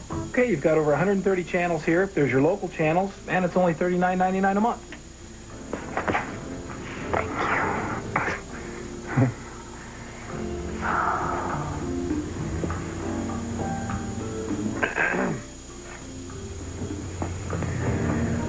As I was saying, hi. Switch now and get over 130 channels for just $39.99 a month. Call 1-800-DIRECTV today. You gelling? No telling how much I'm gelling. You gelling?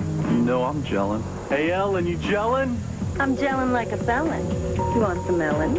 Nah, but hey, I'm like mud gelling. I'm so gelling. Nice. Are you gelling yet? Dr. Scholl's massaging gel insoles are made from the softest gel ever created. If you and your shoes don't feel outrageously comfortable, you get your money back. Guaranteed. I'm gelling.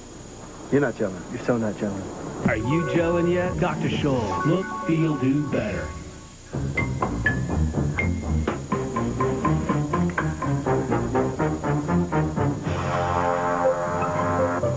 Quikrete Concrete. For over 60 years, it's been used by just about everyone for just about everything.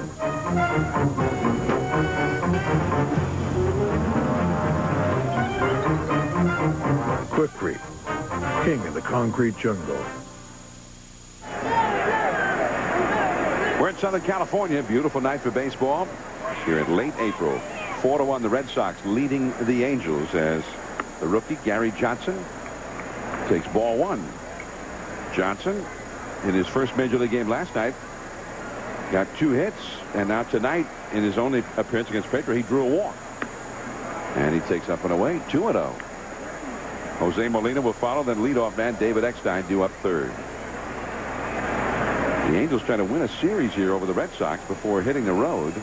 But they have to beat Pedro to do it, and Johnson keeps getting it done. Well, you know, a few years ago, we talked with Pedro Martinez about pitching and the mental aspect of pitching. Here's what he told us. Every time somebody kicks, on the ground when I throw a changeup or a fastball away, and I see frustration, that's like getting you strike out before then.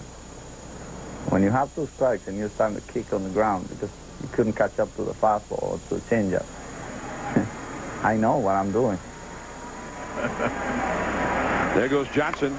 The hit and run play. Jose Molina pops it foul and back into the crowd. That was pretty interesting from Pedro. He says, if you're doing that, I get you frustrated on either of those 2 pitches, then I know what I'm doing. That tells me I can just put you away with that pitch. So you're helping Pedro out if you show him somehow that you're frustrated. Well, I think you help any pitcher out, but especially Pedro probably reads it He's looking for it. 0-1 to Jose Molina. There goes the runner. And he better hurry. The throw is there waiting. And Nomar tags him out. Well, that was Pedro Martinez. He's the one that caused that to be so easy. If you watch him, he doesn't really stop. He comes up and he just releases the ball. He does not give the runner at first a chance to get a good break.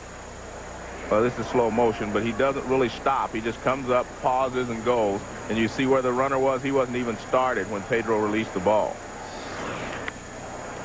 Now Molina into the hole. Nomar. Wow, what a play. And a chance for him to show off that arm. He got a strong one. I mean, that is one of the trademarks of the new wave shortstops. I mean, the strong arms. I mean, they can throw guys out from the edge of outfield grass, and this ball is completely off balance. I thought it was going to be a very difficult play. Look how far he has to go, and he can't round it, but he just fires to first base. I mean, it helps that Molina was running, but he still got rid of it quickly, and I think he would have gotten 90%, or he would have gotten everyone. He got him by 5 steps. He would have gotten everyone. Nice play. Beautifully done. 2 down, and here's Eckstein. And that fastball in there for a strike. By the way, some teams down 4-1 wouldn't have been trying to hit and run play, but that's the Angels style. They're aggressive at all times. And that's a called strike. And I like that. I mean, it didn't work, but I like that attitude, especially when you're facing a guy like Pedro. You can't just sit and wait for a 3-run homer against a guy like Pedro. You may not even get 2 guys on to even bring the tying run to the plate. So you have to try to do something to break his rhythm. And that's what Socha chose to do there. I don't know about 2 pitches in a row, but I mean, it happened. I mean, he decided to do it. 0-2 the count. And the strikeout. Pedro is on a roll. He's got 8 strikeouts in 5 innings, and he has a 4-1 lead going to the 6th.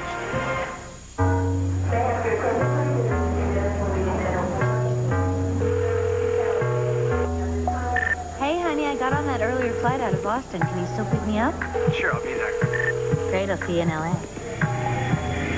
Life's good when you're Kristen Davis.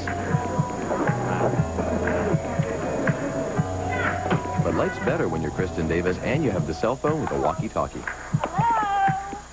Coast-to-coast walkie-talkie service coming soon, only from Nextel.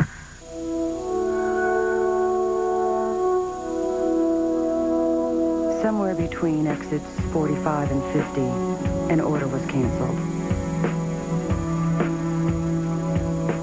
Somewhere between a hose and a radiator, there was trouble. Somewhere between noon and 2:30, there was a change of plans. And somewhere between where you are and where you're going, there's a Super 8. See you along the way. Chevy continues to drive the nation. With 0% APR financing for 60 months on every new 2003 Chevy car and truck. No exceptions. Or choose $3,000 cash back on every Chevy vehicle except Corvette. It's easy to make offers like these when you're in overdrive. See your Valley Chevy dealer today.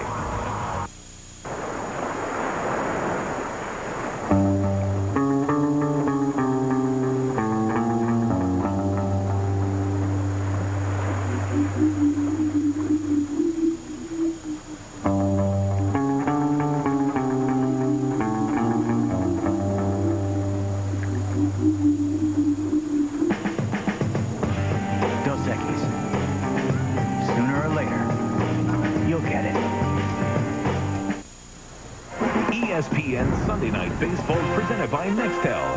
Nextel. Life's better when your cell phone has a walkie-talkie. And in part by Old Spice. And Super 8. See you along the way. The Boston Red Sox can gain ground on the Yankees. There haven't been too many days where they went into a game where they could have said that. Yanks lost in Texas earlier. First ball swinging, Trot Nixon with a soaring fly ball to shallow left, and Garrett Anderson puts it away. There is one away. The BMW pitching summary. John Lackey on the mound for the Angels. Up against Pedro Martinez tonight. For Pedro, 5 innings, 1 run, 4 hits. He's matched his season's high. 8 strikeouts already. Lackey, 5 1/3 innings, 4 runs, 7 hits given up, including a 2-run homer to Manny Ramirez after the first of his 3 walks. And a slider for a called strike for Shea Hillenbrand. Hillenbrand has singled, flied out to shallow right. I think Red Sox fans have to be heartened with what they saw. And Bill Miller is the man who got it started, though. I mean, you think of the Red Sox, you think of slugging and hitting, and they certainly have got guys to do that. But their strength over the years has sometimes been their downfall at the same time. But Bill Miller helped them with just sheer hustle. Turned a routine single into a double. And then Nomar moved him over. Hillenbrand called out on strikes. And that is out number 2. Let's watch Hillenbrand here from the Carfax K-Zone. Well, right on the outside corner, knee high. Perfect pitch. Yeah, the one thing that is Jeremy Giambi. Garrett Anderson going back into left field, all the way back to the warning track. And that's the inning. Hold that thought, Joe. Yeah, quick inning. Kennedy, Sam, and Anderson, big hitters coming up for the Angels.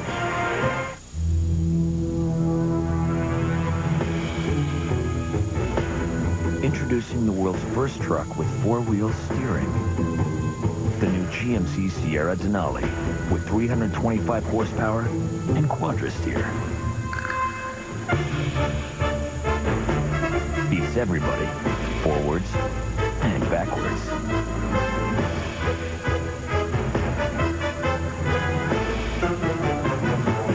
The car's all done, ma'am, and here's your record of everything we did. So I guess you didn't charge me for washing my windows, vacuuming, and checking my tires? No, ma'am.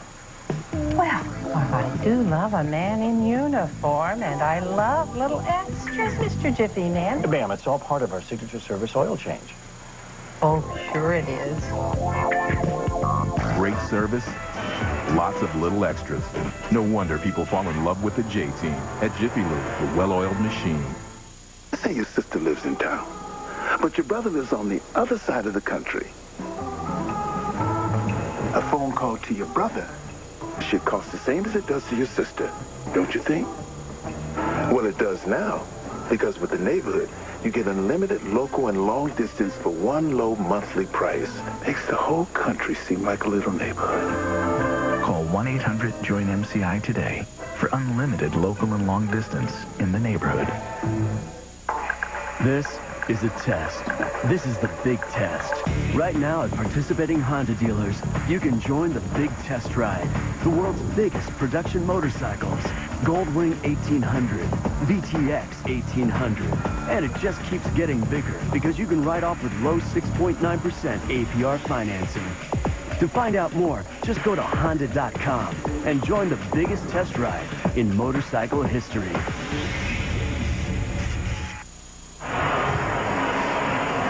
I'm John Miller with Joe Morgan and ESPN Sunday Night Baseball in ESPN's new HD service, made possible with the help of Philips and Best Buy. And if you'd like more information about the HD, and we've got it right here in the booth with us, contact your local cable company or your satellite provider and tell them you want it. First ball swinging, Adam Kennedy right to Kevin Millar, and there is one away. I don't know if you want to be that close to Pedro, though. I mean, this is what it looks like. I don't know if you want to be that close. I mean, it's an incredible way to watch a sporting event, that's for sure, in the high definition. We get a chance to because we got it right here in the booth with us. You see more of the field, and the clarity is just stunning. The only way you could see it more clearly is to actually be sitting right next to our cameraman. Here's Tim Salmon. That fastball, and he was late. That one kind of exploded, too. Yeah, he is. He's starting to, I think, you know, he's in the 6th inning. I think he should be loose. He feels comfortable letting the ball go a little bit more. So, that's his 84th pitch, and a foul tip there by Salmon, who has blooped the single to center on a broken bat and been called out on strikes. 4-1, the Red Sox lead, last of the 6th inning. Of course, one thing that have been coming into focus more lately, but it's taken a while. Have been the Red Sox bullpen. Yeah. Coming into this series, the Red Sox bullpen had an earned run average that was higher than any other bullpen in the league. A couple of guys who, I don't know if they're Red Sox fans or Angels fans, but seem to be enjoying themselves down there. 2-2 the count to Sam.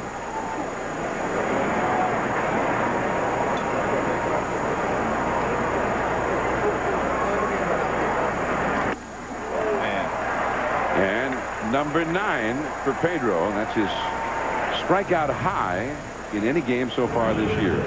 Well, the location of this pitch is great, but as I've said before, he has 3 great pitches. That's the fastball. There's the changeup. Here's the curveball.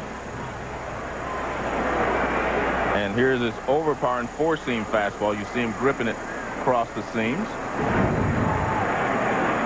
All looks easy in slow motion, though, doesn't it? Garrett Anderson on that curveball. No swing, says third base umpire Jeff Kellogg. See, most pitchers have one pitch that they can dominate a hitter with, that's their out pitch, and the hitter knows that. With Pedro, you can't guess. Another curveball. Strike. Because he has 3 out pitches, and that's what makes him so tough. Oh, man. The changeup. So he's seen 2 curveballs, now a changeup. And he hasn't seen the fastball yet. That's the tough part. And Pedro struck him out with a fastball last time. I mean, Garrett swung at that one as if he was just about to say, this is the one I've been waiting. What?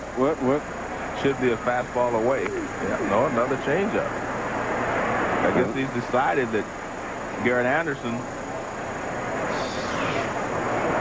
this is what Anderson sees. And that's the point. You can't tell the difference in his arm speed from the fastball to the changeup. You got to waste one, you would think, but no, he just goes after him with a fastball, high fastball. I don't think that pitch was exactly where he wanted it. Probably wanted it up a little higher. Pedro Martinez. Well, it's supposed to be away, actually. It gets pretty much middle of the plate in. Coming into this game, Pedro had a 1.36 lifetime ERA against the Angels. He's always been tough on that. The curveball, strike 3 call. Strikeout number 10 for Pedro in 6 innings. The 88th time in his career he's had 10 or more. I don't even know why I bother. You're not even listening now, are you? Do you want to go home? People do some strange things to cars. That's why there's Carfax. We'll give you the real history of any used car. Go to Carfax.com or ask your dealer for a Carfax report. Hey, Bob, you get a new haircut? No. Hey, Bob. Hey. Did you lose weight? Nope. What's different? He finally asked his doctor about Viagra. Find out if a free sample is right for you. Did you just talk to the doctor? Yep. Ask your doctor and see the difference. Does anyone have a better 99-cent value menu than Wendy's? Well, we haven't seen one. The super value menu at Wendy's. It's better here. When Jeff and Sharon's baby arrived, they knew their needs would change overnight. You need a bigger house, maybe a minivan. And what about college? What they didn't know was I could help. Now the same State Farm agent who helped you plan for just in case can help you with what could be, with auto loans, mortgages, even college funding. Minivan. For help with banking, insurance, and investing, talk to your agent today. Like a good neighbor, State Farm is there.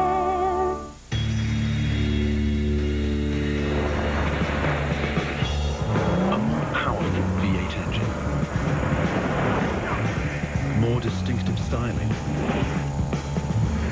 368 improvements in all. The 2003 Discovery. It's a whole new way to see the world. From Land Rover, the most well-traveled vehicles on Earth. Nicely equipped from $399 a month. Complimentary scheduled maintenance included. She's a real beauty. Oh, I tell you, it'd be a shame if something would have happened to her. What could happen? What could happen? What could happen? Things. Things? Might want to think about getting some protection. If you want protection, you want the Prestone family. And for tough protection against road grime, salts, and acid rain, you want Prestone Car Wax. Don't even think about it. Prestone protection, inside and out. Now the Red Sox into the 7th inning against John Lackey. He starts Jason Varitek off with a curveball for strike 1. Well, Lackey's given up 4 runs in the first 6 innings. And from that standpoint, I'm sure he would not be satisfied, but I'm also thinking that perhaps Buddy Black, his pitching coach, and Mike Scioscia's manager, will be happy to see him pitching a little bit better maybe than in several of his previous starts. And you're right. I mean, he has competed well out there. He's gotten a little better as the game's gone along. You know, they hit him for a 2-spot right there in the first inning. And Bill Miller hustled himself into a 1-run there in the 5th inning. So I think he's actually thrown the ball much better after the first couple of innings. 3-1 to Varitek. The top of the order will follow. Still needs to get the ball down. And he did not get that one down, but he did get the call. And Varitek questioning that call by Bill Miller. 3-2. Johnny Damon on deck. 4-1. Boston leading in the 7th. Varitek has walked and grounded out. You know, John, often, you know, some of the umpires are criticized because, you know, our K-zone shows that maybe they miss a pitch here or there. I have to say that I think Bill Miller's done a pretty good job tonight. And K-zone has proven him to be correct on a lot of close pitches. Next time behind second. And he just does get Varitek one away. Well, you're talking about K-zone, and here's the Carfax K-zone going back to Garrett Anderson and Pedro in the 6th.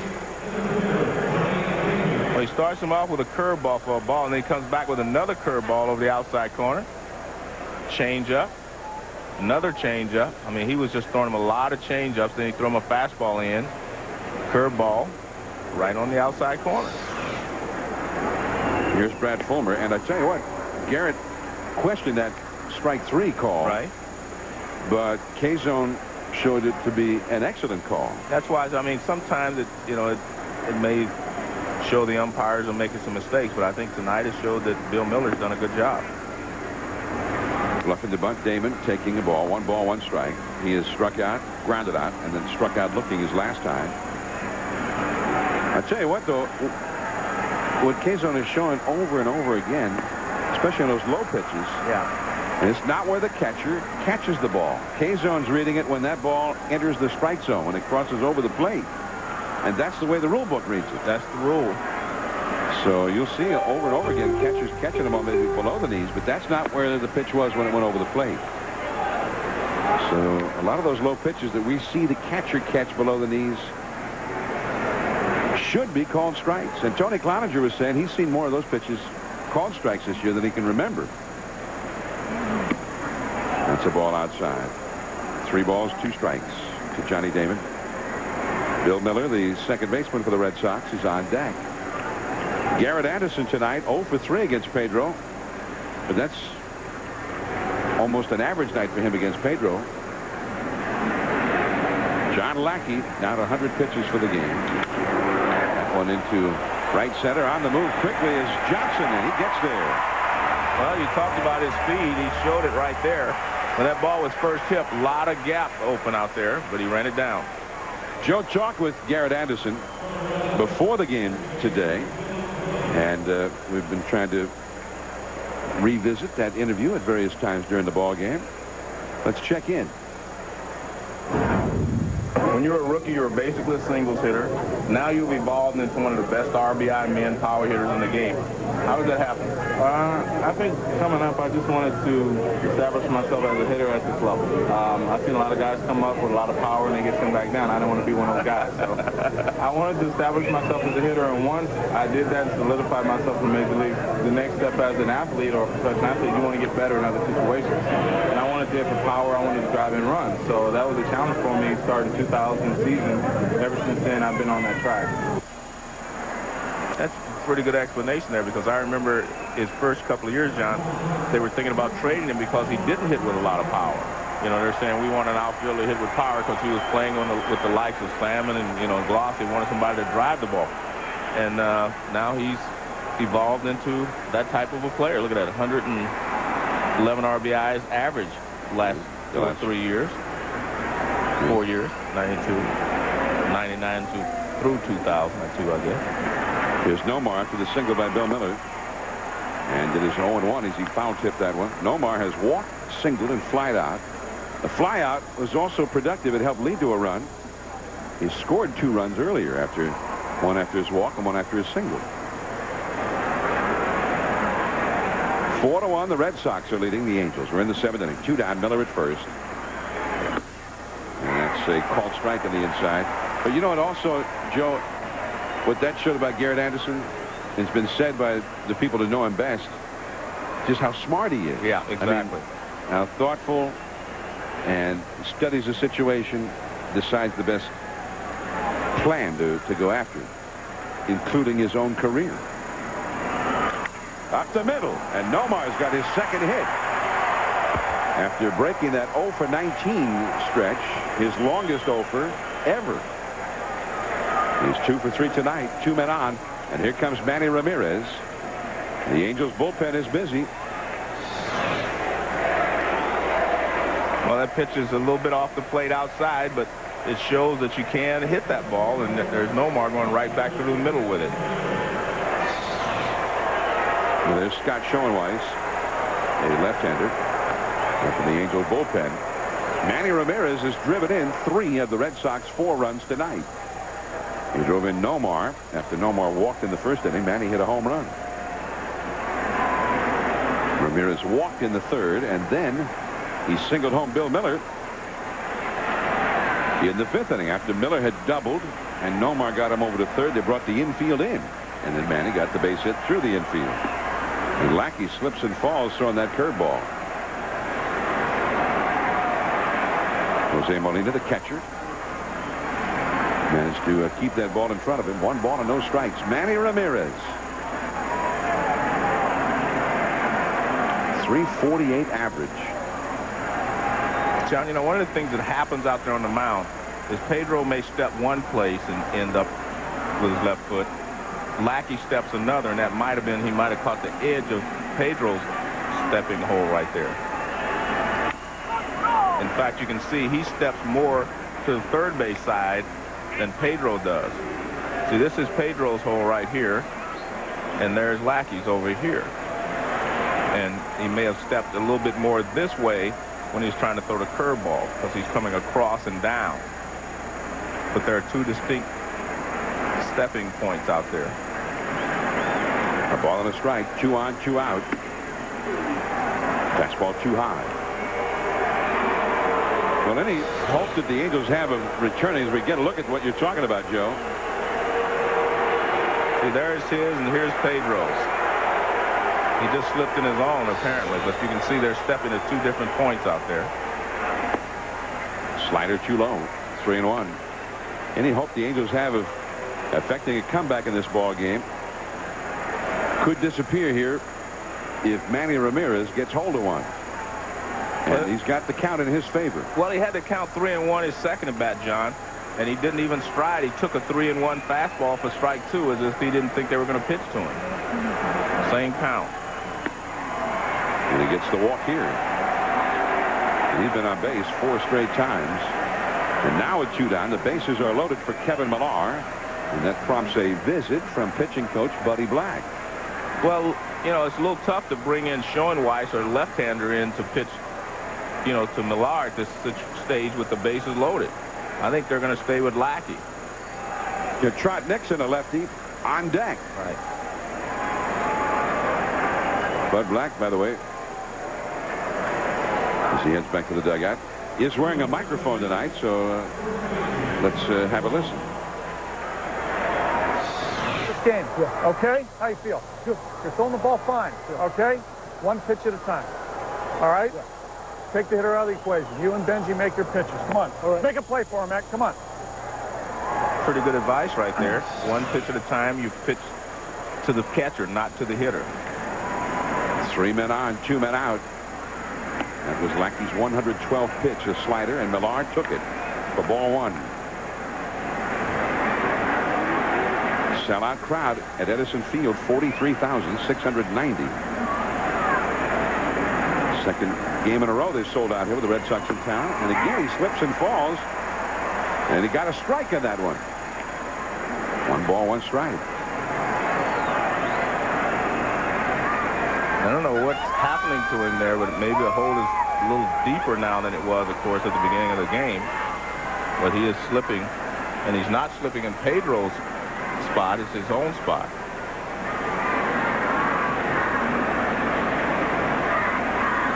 John Lackey, if he can get this one final out and strand these runners, it'll be a pretty good night for him. That sinker, that was a pretty good-looking pitch. It's a great pitch, and especially in that situation where you don't want to miss and go behind 2-1 and have the hitter be able to sit and wait for his own pitch. 3 men out. Miller, Garcia-Parra, Ramirez, all ready to go in anything. Boston already ahead, 4-1. Into the hands, and that one is drilled foul. Well, I think if you're Molina, you have to go out and tell him, that's not the pitch I wanted. I wanted the same pitch you threw the pitch before. The sinker out over the plate going away. That was a fastball in.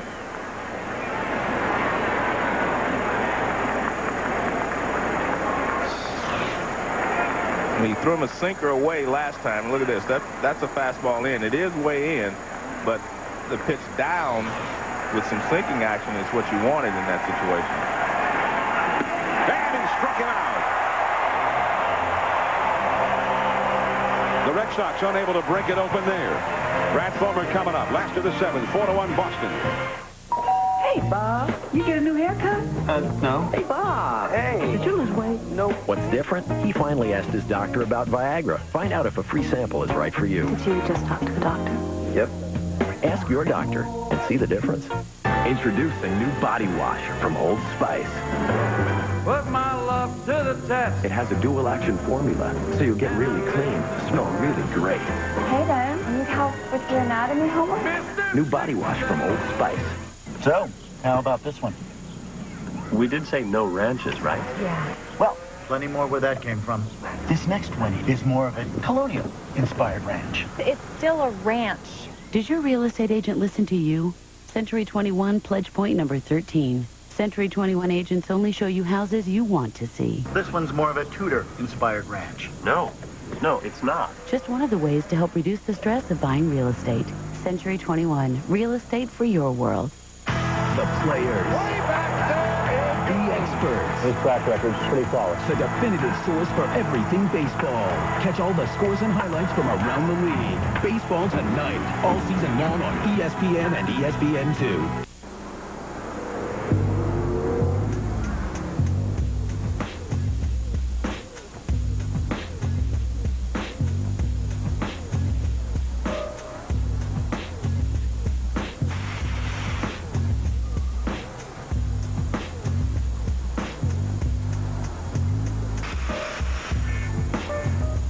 Getting around in Tempe in anything but a car. It's catching on. Tim, Tempe in motion.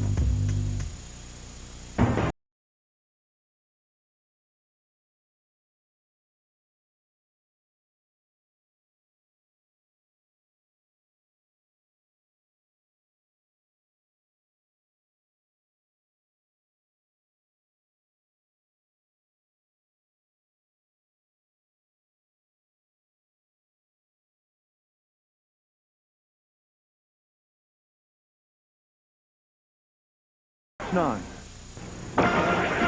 Dave Revson in our Sports Center in-game studios. Detroit and Seattle third inning runners on first and third in a 2-2 game. Randy Wynn stealing second. Matt Wallback. Yeah, boy, they throw it away. Ichiro scores. Tigers 3-20. M's win at 4-3. All right, thanks, Dave. And we will see the Mariners next week at Comiskey Park in Chicago, 8 Eastern. And 7 Central and 5 Pacific. Bartolo Colon will be scheduled. He should be pitching. So we get a look from the World Series Baseball 2K3 video game. Ichiro in the video game gets a base hit to center against Colon.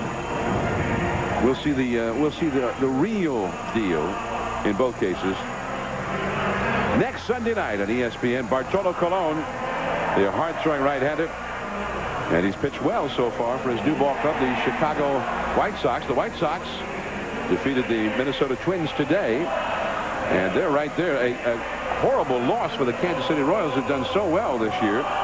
They blew a 5-run ninth-inning lead today in Toronto and lost to the Blue Jays 10-9.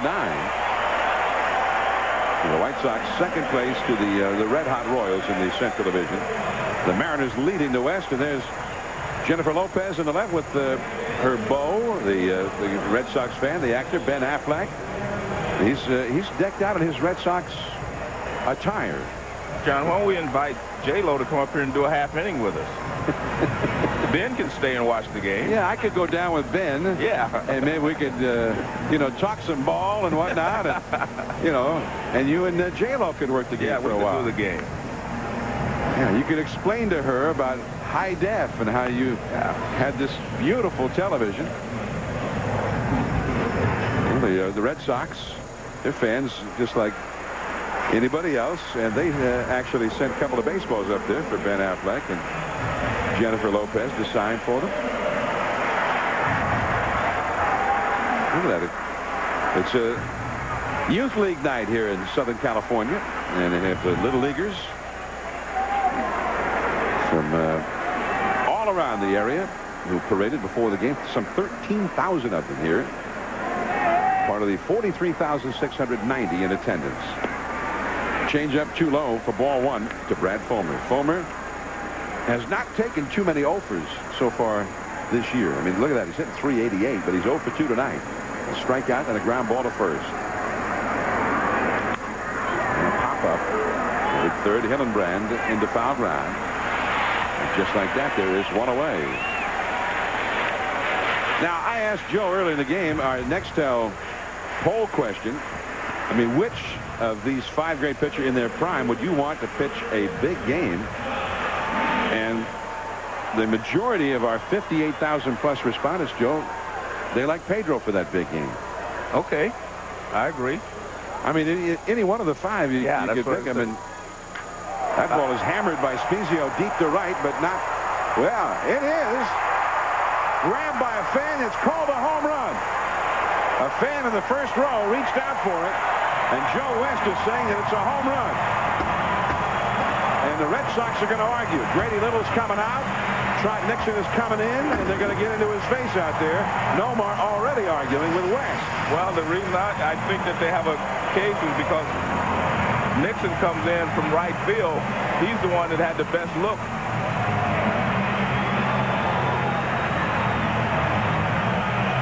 So there's Grady Little. Joe West made the call, the second base umpire. Scott Spezio with his 3rd home run of the year. Now, he might be asking Joe West to ask one of his other colleagues. Well, he is, and remember, that's one of the new things they talked about, is getting together and taking a look. Let's see here. That ball definitely is in the ballpark. The fan reaches over it. Actually, I don't think the fan hit it. It looked like it hit the rail, hit right at the top.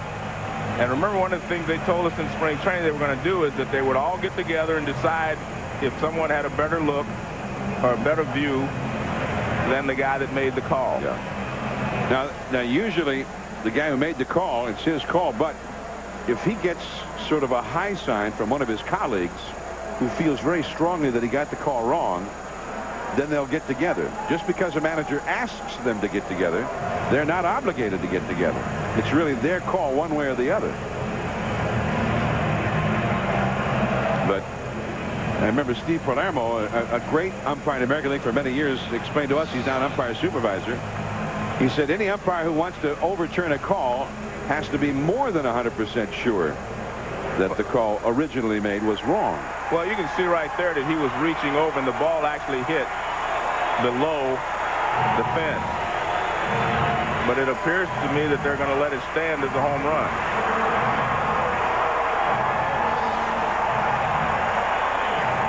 what that really means is that no one had a better look or they weren't sure. Now watch, you'll see this ball hits right there. See, the ball actually hits below the fence line. So Spezio gets his third home run of the year. This one comes against Pedro, and it is 4-2. Of course, the Pedro could soon be getting to the end of his night. Jeff Devannon, the hitter, he is the one who earlier homered, and now he's got an extra base hit down the line.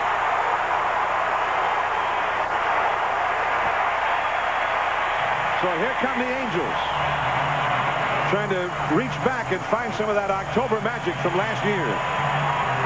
And Devannon, the first game in which he's ever faced Pedro, has a homer and now a double against him. Well, you can see how far they're playing off the line, and that ball right over the bag. A lot of times when you're going to throw a changeup or a curveball to a left-handed hitter, the catcher will give you a signal, and you kind of lean toward the line a little bit more. But that did not happen on that particular play. Brandon Lyon up in the bullpen. Remember, Pedro threw 121 pitches in his last start on Tuesday. Now at 98 pitches for this one. The rookie Johnson in the shallow center. And Johnny Damon puts it away.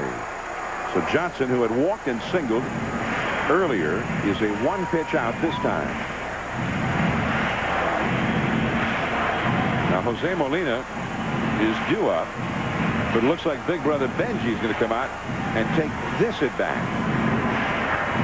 There's Benji.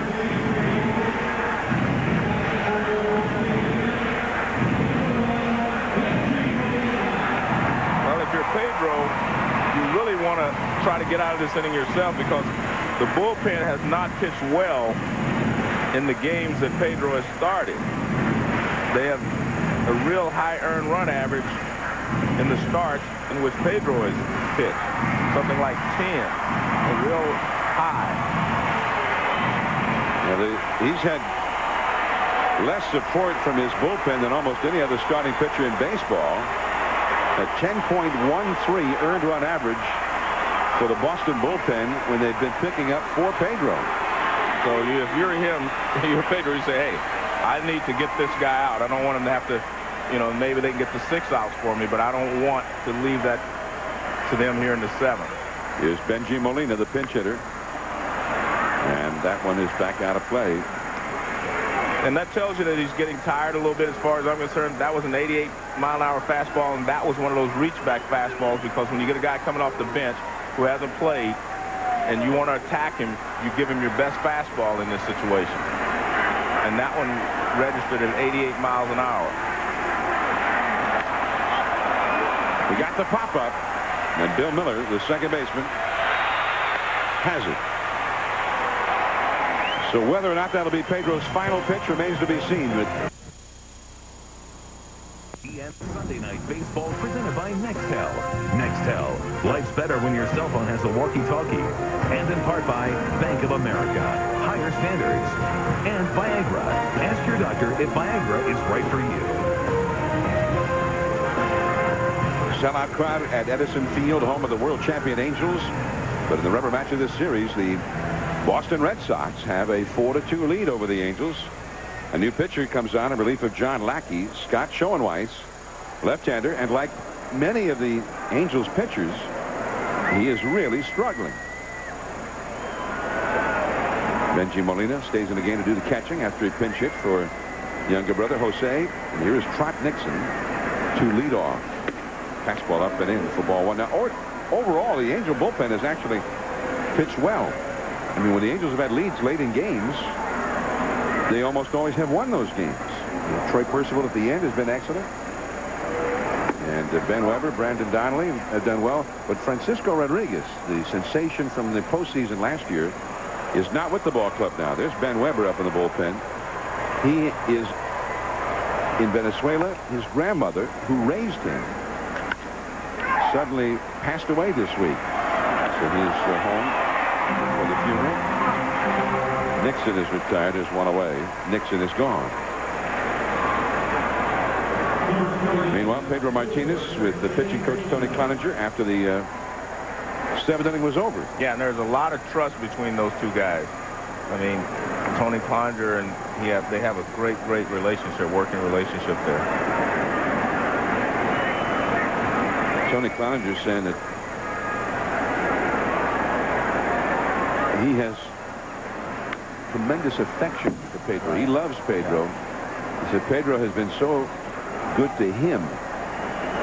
And you know what Pedro says about him? He says he likes him because you're a real person. I mean, you're fair and real. Shea Hillenbrand, the hitter. On the inside. 0-2.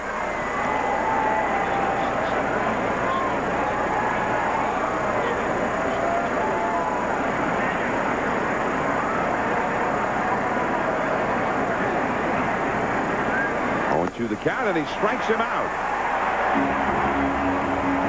Got him with a changeup. 2 down. Meanwhile, an update. Here's Dave Repson. Okay, John, crazy one between the Cards and the Marlins. This one goes to the 20th inning, tied at 6. Longest game in 10 years. Fernando Vina had been 0 for 9. Make it 1 for 10. He drives in a run, and the Cards win it in 6 hours and 7 minutes, 7-6. Yeah, you know, the reason it went 20 innings, the Cardinals were ahead 6-1, bottom of the 9th, right? And they're without their closer, Jason Isringhausen, still on the disabled list. And they couldn't close it out. 5-run 9th inning for the Florida Marlins. They hit 3 home runs in the 9th inning against Jeff Fassero and Russ Springer. And the game went extra innings. In that game, Miguel Cairo, right, pinch hitting specialist for the Cardinals, came in the 10th inning, pinch hit, and went 3 for 6. Well, that's the only time you're just happy with a 1 for 10. Fernando Vina got the hit, 1 for 10, and drove in the winning run. He might be the only guy who is thrilled that it went 20. Yeah, so he could get a hit, you mean. He might have had to finish 0 for 9 otherwise. 1 ball and 2 strikes to Giambi. And a very strong inning for Schoenweiss. That's been in short supply for him so far. Top of the order for the Angels, down by 2. People do some strange things to cars. But Carfax can give you the real history of any used car, and that could save you thousands. Go to Carfax.com or your dealer for a Carfax report. Don't buy a used car without Carfax. In 1935, Foxwood Farm started with 1 horse and a truck. The horse was a thoroughbred. The truck, a Chevy Suburban. Today, they have a few more horses. But there's still only 1 truck. Chevy Suburban. With an available 8.1-liter Vortec engine, it's capable of towing up to 6 tons, making it the best Suburban yet. Chevy Suburban, like a rock.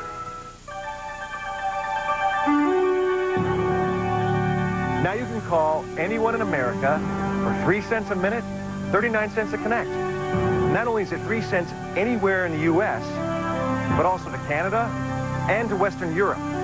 Introducing 1010-987. No monthly fees, nothing to sign up for. All you do is dial 1010-987, so you can use it right now. Hey, rate this low never went so far. 1010-987. Another pure performance from Purolator. Every 3,000 miles, there's a smile on my face. Underneath that truck is my favorite place. With the turn of the filter, my engine starts grooving. On that open highway, my pickup is moving. That shiny blue can keeps that golden oil flowing. For 17 years, my odometer's been growing. For performance that'll inspire any do-it-yourselfer, put on a Purolator. Pure oil now, pure oil later. Tried Rolaids lately? It's fruity, smooth, with a taste test-proof Tums can't beat. And extra-strength Rolaids quickly neutralizes 21% more acid than Tums EX. Rolaids spells fast relief with a taste that can't be beat. Introducing new body wash from Old Spice.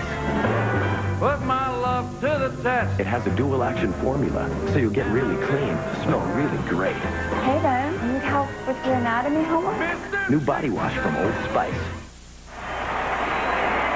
ESPN Sunday Night Baseball. We're in Southern California tonight, and the Anaheim Angels are down 4-2, but Pedro Martinez has left the game, if not the building. And the top of the order for the Angels against reliever Brandon Lyon.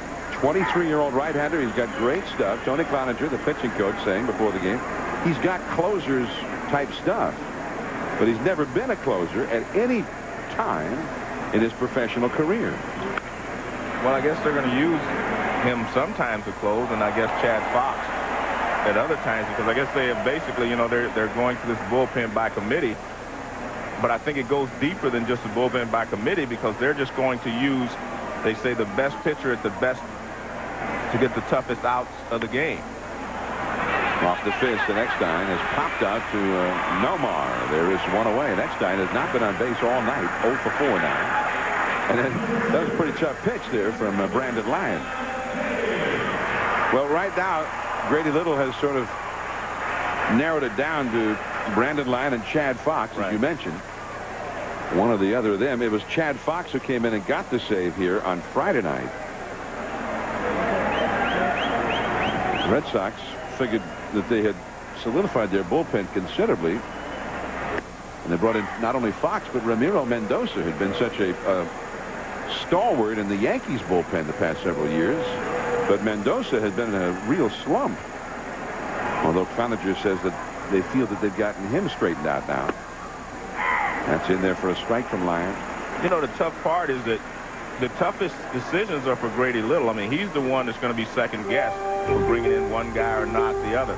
Whereas most managers, you know, all they have to do is reach for their closer.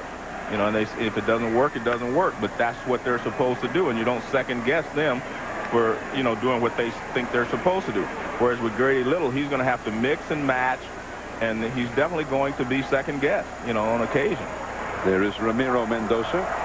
Now, with all this hue and cry by the Red Sox bullpen, and they have had problems, there's no question about it.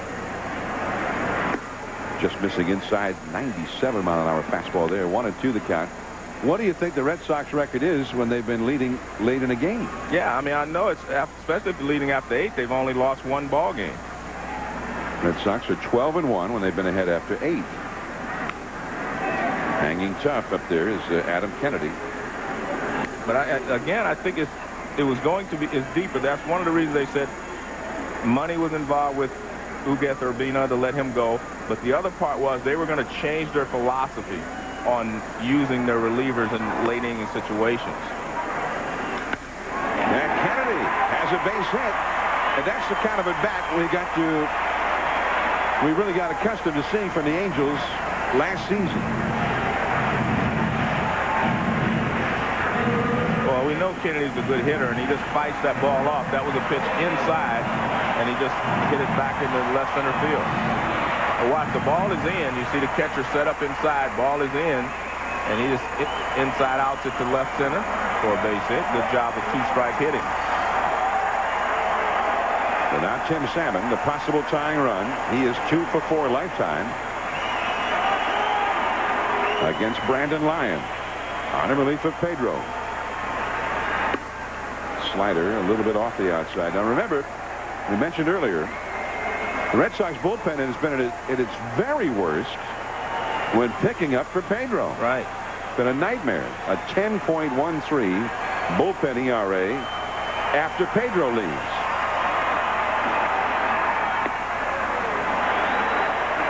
Then there are a lot of different philosophies. I mean, a lot of people have their own opinions about closers. See, I think closers are a security blanket for the manager, because the manager knows, when I get to this point, this is who I'm going to use, and he doesn't have to think about it. 2-0 to Salmon. 3-0. And Garrett Anderson on deck. Well, he's kept the ball down. He's trying to get the ground ball, but he's digging himself a hole with Garrett Anderson coming up next. Ramiro Mendoza, a right-hander, warming up in the bullpen. Anderson has had a lot of success against Lyon in the past. And against Mendoza, too. 3-0 to Salmon. Well, Mike Scioscia said, go ahead and try to tie it up. Yeah, I was a little surprised at that, but not dumbfounded, because, you know, 3-0, you say, well, he's going to get a good pitch to hit. Let him take one shot. And I don't think that's a bad decision. Yet, you know, with Garrett Anderson on deck, who has been your big RBI guy and most consistent hitter, you know, you could get a ground ball and then you're out of the inning. 3-1. Kennedy at first, 1 out. Well, Lyon, I mean, he's shown he's got pretty good fastball right here. You're right, because if you can throw a fastball almost in the middle of the plate to Tim Salmon when he's looking for it and he's still a little late on it, that tells you that you have a good one. So that ball's almost in the middle of the plate and Salmon a little tardy on it. Full count. All right, now you've got Anderson on deck. Do you send Adam Kennedy? No. 3-2. He is running. Center, but not deep enough. Trot Nixon. Plenty of room. And that is out number 2. That's the first time I tell you I have to disagree with Socha, because the risk is worse than is far greater than the reward. Salmon doesn't hit a lot of ground balls. He's a fly ball hitter, so you're not going to get the double play, but he does strike out. So if he strikes out, you're out of the inning, and that's a pitch right down the middle. So you're right, he does have a good enough fastball that he can challenge hitters. But you always think about the risk versus the reward right there. I mean, if he strikes out and they throw him out, Garrett Anderson, your cleanup hitter, is left on deck. So now here is Anderson. Too low. Anderson has had 5 hits in 8 career at-bats against Lyon, including 2 doubles, a triple, and a homer, all within 8 at-bats. So you definitely wanted him to have a shot at Lyon. Absolutely. That ball is crunched. Right center. Nixon on the run. It's off the top of the wall. Kennedy scores. Anderson to second, and it's a 1-run game. And within a couple of feet of being a tie game.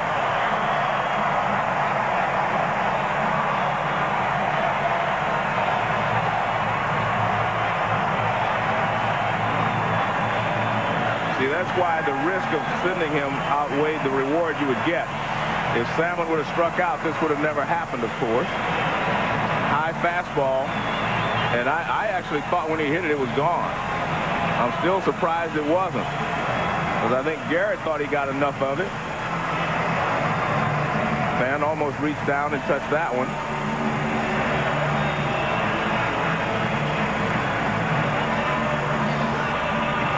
So now Brad Fulmer will come up. The Red Sox don't really have a left-hander for these kinds of situations. They only have one left-hander in their bullpen at all, and he's a young guy. Look how that ball hit. It hits right there. Well, the fan reached out. I don't know if it actually hits his hand, but he reached out. I think he had bad timing there.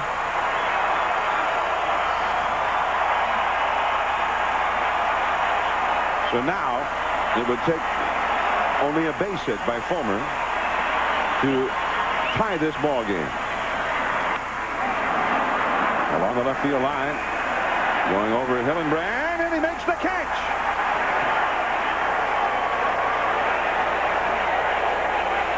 So Fulmer can't get it done. The Angels still down by a run as we go to the 9th.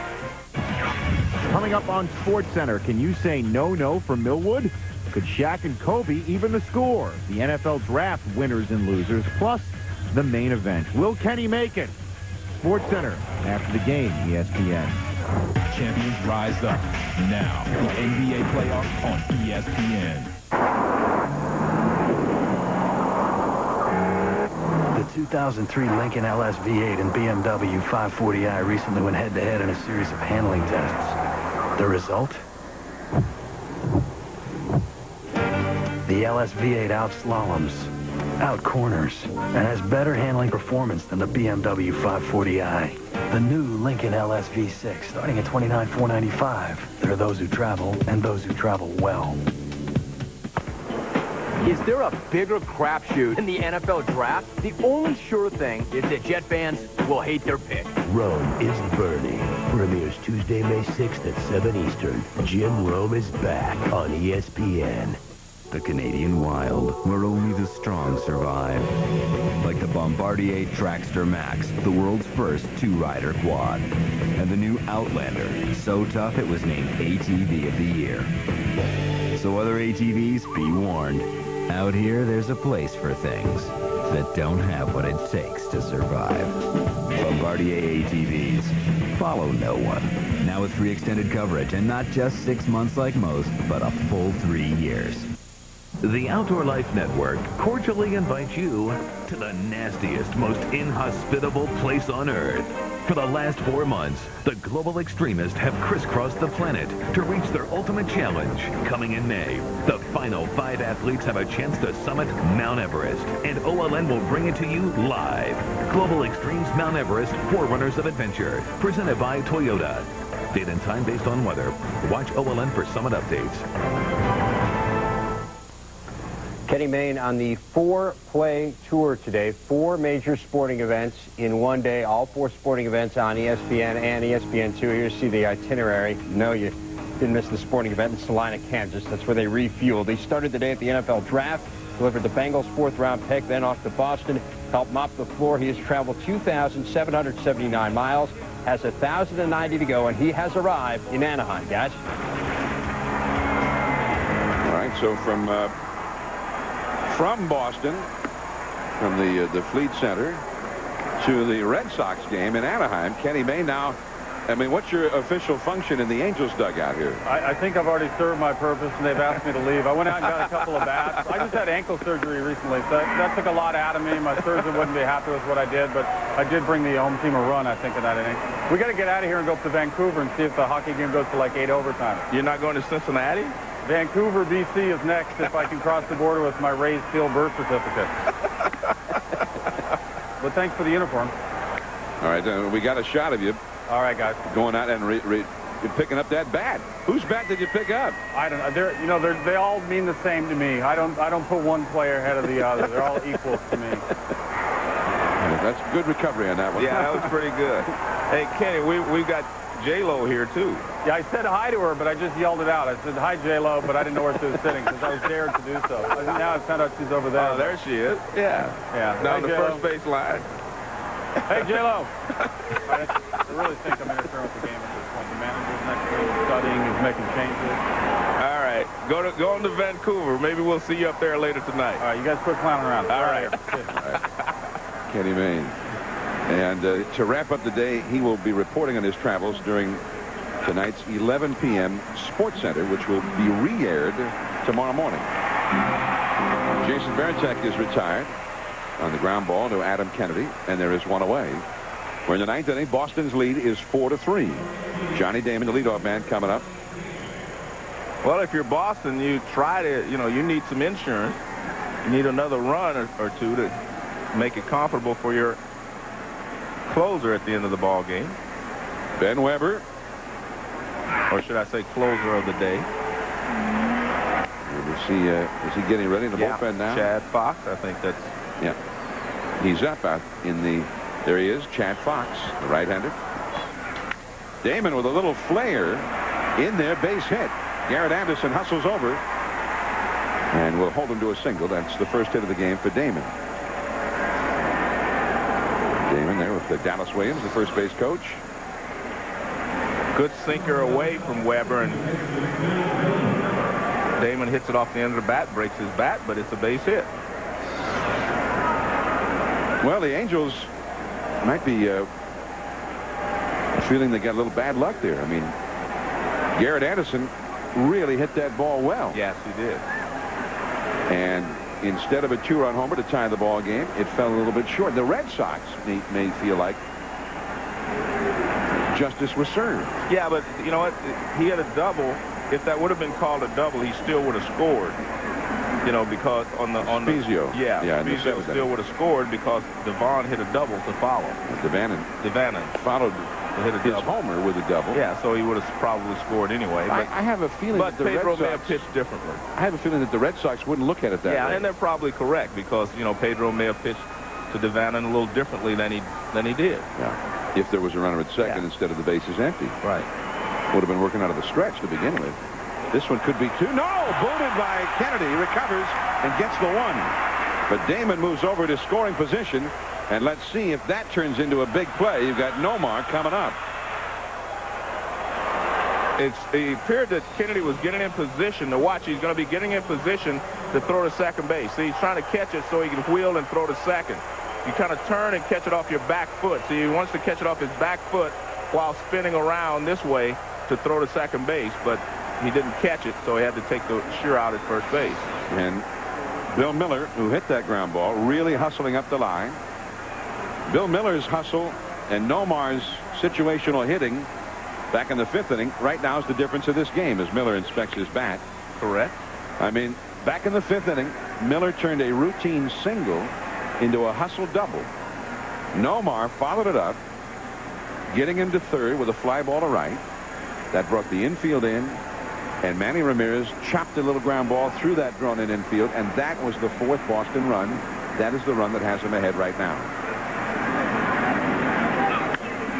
So the slugging Red Sox manufacturing a run, and that's why they're leading. Yeah. John, I still believe in order to be a consistent winning team, you're going to have to be able to manufacture some runs on occasion. You know, you can't live by the big fly alone. Nomar trying to knock in the run right here. 1 ball and 2 strikes. But Nomar not only helped in that manufactured run by hitting that fly ball. Back in the 3rd inning, they got a run when Nomar hit a single, and he stole second. And eventually he scored a run. 1 ball and 2 strikes. And he struck him out with a slider. So the Red Sox are going to have to do it with the 1-run lead if they're going to do it. Chad Fox will come in for the bullpen. Spezio coming up. I don't even know why I bother. You're not even listening now, are you? Do you want to go home? People do some strange things to cars. That's why there's Carfax. We'll give you the real history of any used car. Go to Carfax.com or ask your dealer for a Carfax report. Give it back! Give it back! As Voltron's legend. Give it back!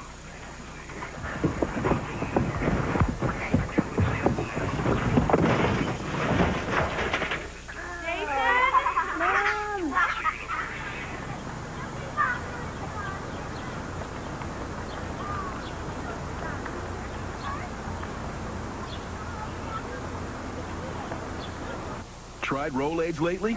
It's fruity, smooth, with a taste test-proof Tums can't beat. And extra-strength Rolaids quickly neutralizes 21% more acid than Tums EX. Rolaids spells fast relief with a taste that can't be beat. Introducing new body wash from Old Spice. Put my love to the test. It has a dual-action formula, so you'll get really clean, smell really great. Hey there, need help with your anatomy homework? New body wash from Old Spice.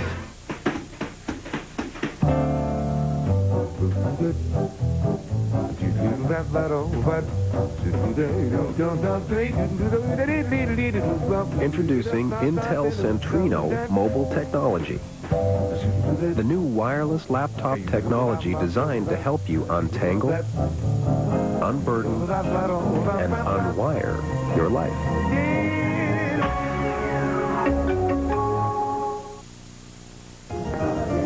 What's good? Sam? Subway's new Italian urban cheese. The taste will bring you to your knees. Great bread makes a sandwich a true taste delight. You'll see for yourself with just 1 bite. Subway, eat fresh! ESPN Sunday Night Baseball. And now to the last of the 9th inning, 4-3, Boston leading. This copyrighted telecast is presented by authority of the Office of the Commissioner of Baseball and may not be reproduced or retransmitted in any form, and the accounts and descriptions of this game may not be disseminated without express written consent. MLB.com has the widest selection of items for the team you love. Shop MLB.com, the official site of wearing your heart on your sleeve, cap, pullover, and lots more. MLB.com. And here's Chad Fox. He got the save here Friday night. They have invoked the rally monkey on the scoreboard as Scott Spezio, one of the heroes of the World Series for the Angels last year. And a guy who sort of started their comeback with his home run in the 7th inning tonight. He is 1 for 3. Jeff Devannon is on deck. And Fox misses 2-0. Now, they had a big crowd here, and the rally monkey and all the cheering Friday night. And after the game, after he got the save, Fox says that he uses all that noise. He tries to flip it around and make it in his own mind as if they're cheering for him. You know, I said earlier that there are a lot of different opinions about a closer or about bullpens by committees, etc. There are some people who believe the last 3 outs of the game are the toughest to get. And then there are others who say it's just 3 more outs if you have a lead. So, you know, you can choose the side that you believe in. I believe that the bullpen by committee can work. And he has walked Spezio on 4 pitches. But you have to have the right parts that fit into that, you know, bullpen by committee. Because remember, was it the Cincinnati Reds had Dibble, Myers, and Charlton, you know, and they worked, although Myers was basically the closer, they all did close at, you know, times during the season. So, you know, it can work if you have the right parts. They had the nasty boys. Well, I always thought the closer came out of the idea that you had a guy, a special guy. Right. And when you brought him in, the game was over. Yeah. Period. Well, in theory, he's supposed to have the best stuff of anyone in the bullpen. That's in theory, that's the way it's supposed to be. So, like you said, when he comes in, those 3 outs are pretty much assured. Now, and there have been very few guys that are that consistent, though. Now you've got Eric Owens, the runner at first for Spezio. And Jeff Devannon coming up. Earlier, he hit a home run against Pedro Martinez.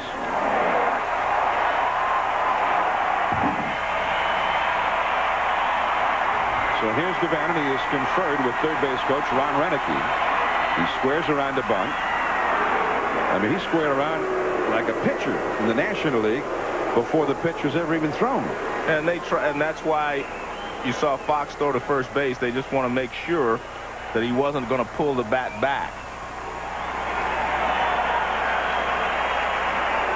Kind of interesting. You've hit a home run and a double, and now you're asked to sacrifice.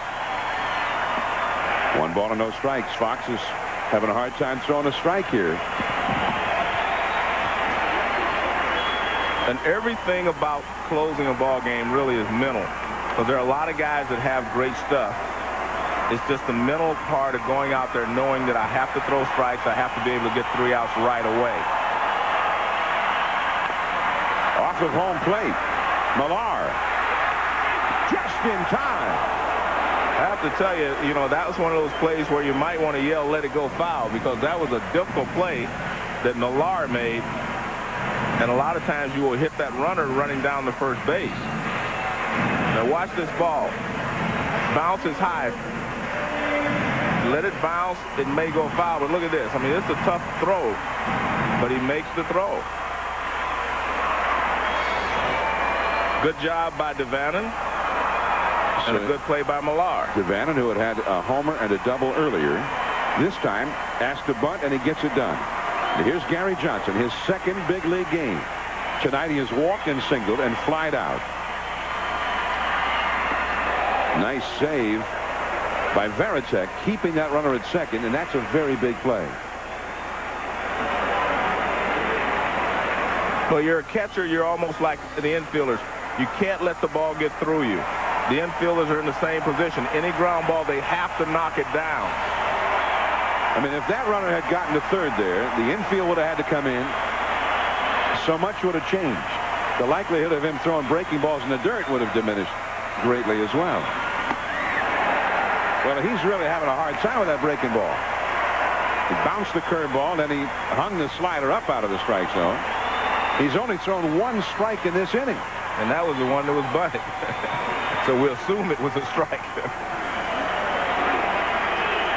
2-0 the count. He walked Spezio starting the inning. Owens the runner over at second now.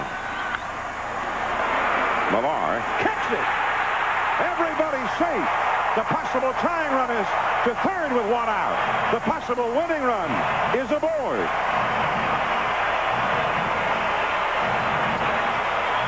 Well, it wasn't an easy play. He tried to get it on the short hop. I don't know if there was enough communication, because watch where this ball is hit. Question is, can the second baseman get it? The answer is yes. And Millar could have gone to first base, but he goes after it. But it's an easier play. See how far away from the bag he is to get that ball. That comes from, inexperience of playing first base with the guy that's at second base. In a situation like that, if you're the second baseman, you need to call him off and take the play. And see how far off the bag he is? Now watch how far he goes for this ball. Second baseman can take that play easily, but he's got to call him off. The second baseman's got to let him know that he can make that play. But again, Bill Miller is not a second baseman by trade. He's normally a third baseman. So the communication there wasn't good, because that should have been a routine ground ball. But Millar had to take it on the tough hop. So now Benji Molina trying to get that tying run home. The Red Sox middle infield hoping for the double play ball to end the game. 1 out. And this ball game is tied up. Another hanging breaking ball, and Molina was right on it. Another blown save for Pedro Martinez. And now the Angels are a hit away from winning the game.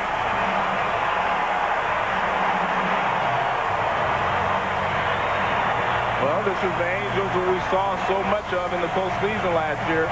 And down the stretch, he said it, a hanging breaking ball, and a great job of hitting by Molina. Look, he just goes the other way with it. He doesn't try to pull it. And this is the Angels team we saw right at the end of the season last year. Mike Timlin is summoned from the bullpen. We'll be back. Little boy asks his neighbors why they're always working on their yard. Neighbor looks up. Nothing more relaxing. Nothing wrong with getting your hands dirty, she adds. Little boy's dad asks how they manage it all. Neighbor nods across the yard. Nothing runs like a deer. John Deere lawn and garden tractors. Durability, precision, versatility, and exclusive support for everyone who puts more into their yard and expects more out of their tractor. My friend, Sergio from Rio. What's that? Excuse me, did you say Sergio? From Rio. Yes? You darkish, lightish hair? About this high? Heavy set, thin guy? You know Sergio? Yes. Come join us!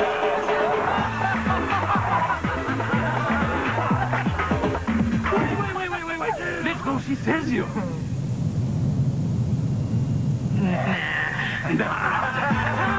Smirnoff Ice Premium Malt Beverage. Intelligent nightlife. Danielle, can you find another place for your backpack?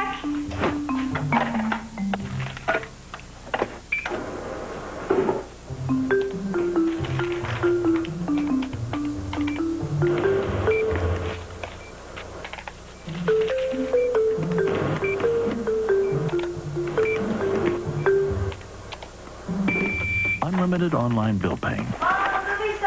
Free from Bank of America. Right there. Higher standards. Mike Timlin in from the Boston bullpen now in relief of Chad Fox.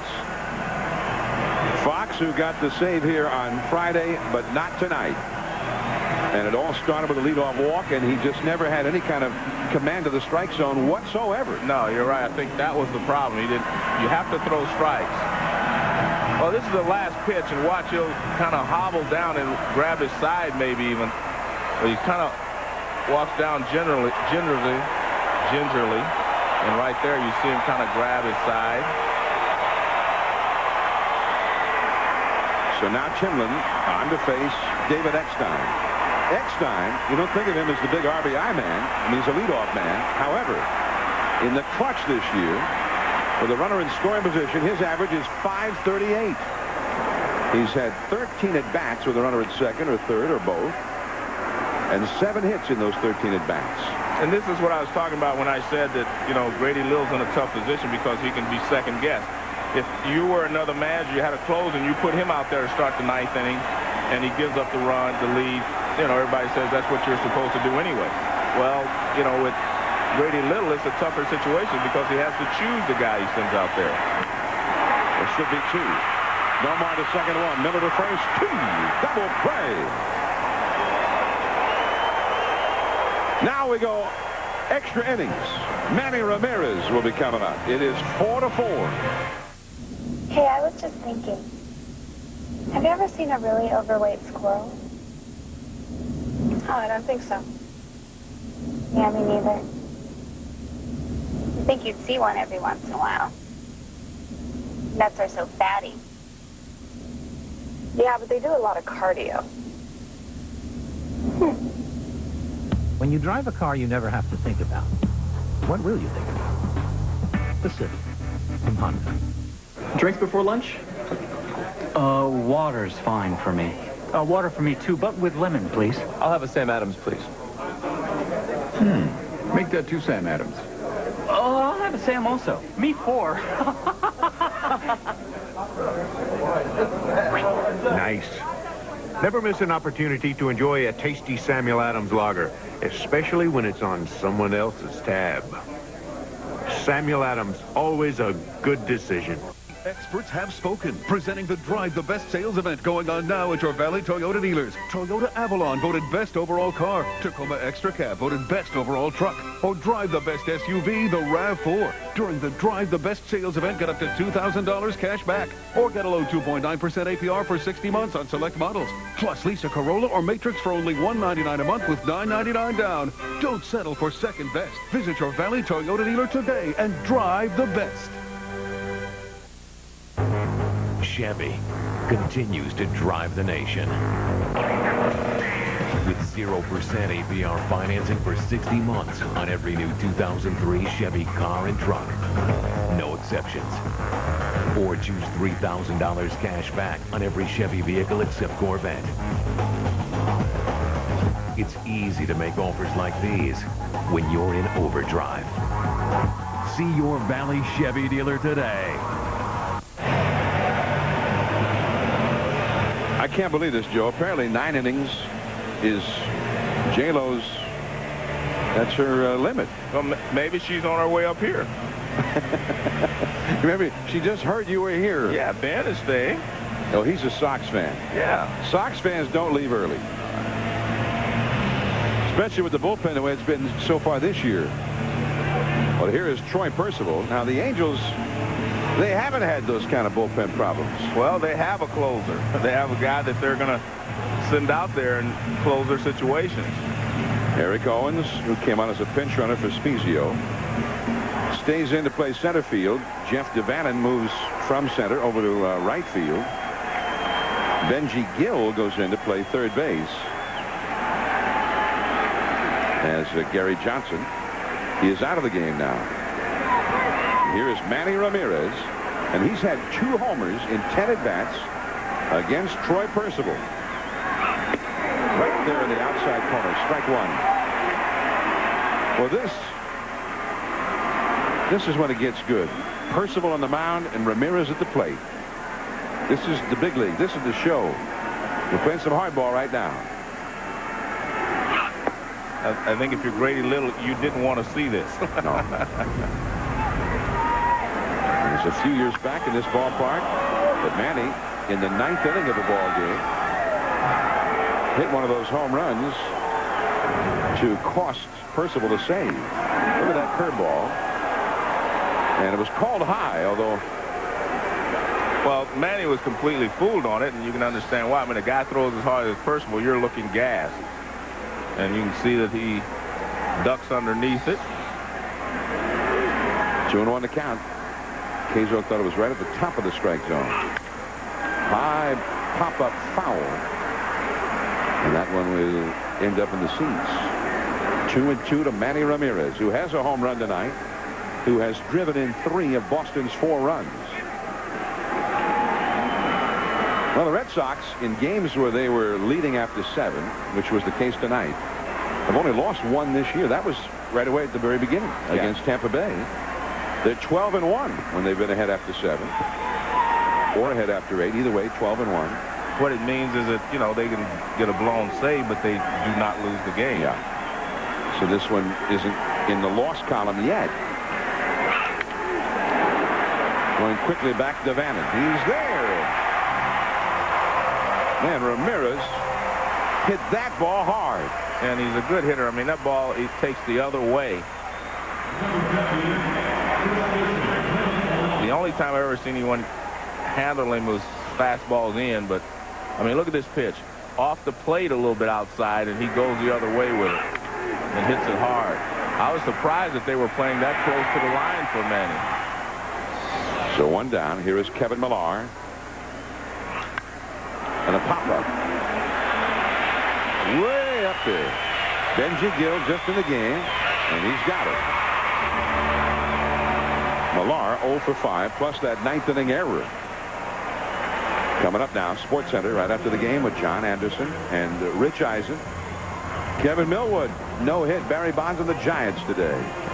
And, of course, the main event. Kenny Mayne, who was just here a little while ago. Heading up to Vancouver now for the hockey game up there. NFL draft, winners and losers. An assessment and a report, all on Sports Center right after the game. Here's Trot Nixon. He is 2 for 4 with an RBI.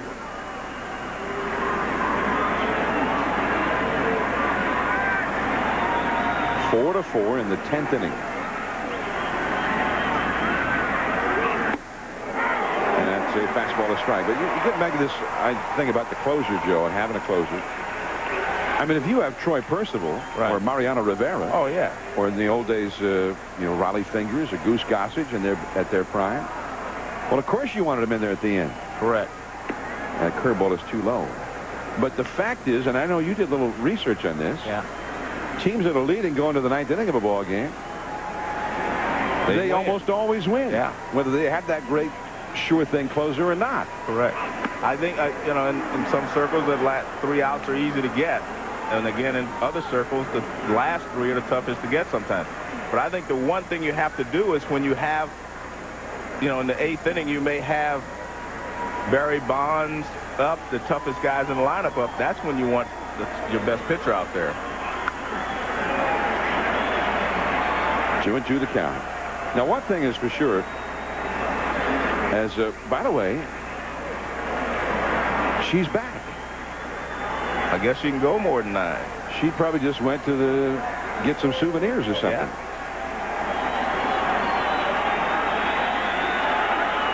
Or a jacket. She didn't have a jacket earlier. A lot of fans became very distracted. Their attention to this game has been adversely affected. 3-2 the count to Trot Nixon.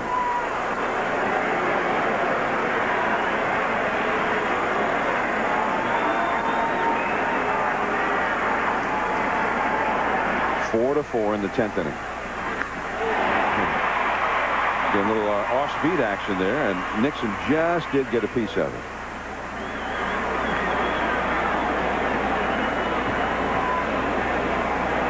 Yeah, there was a game, 1978.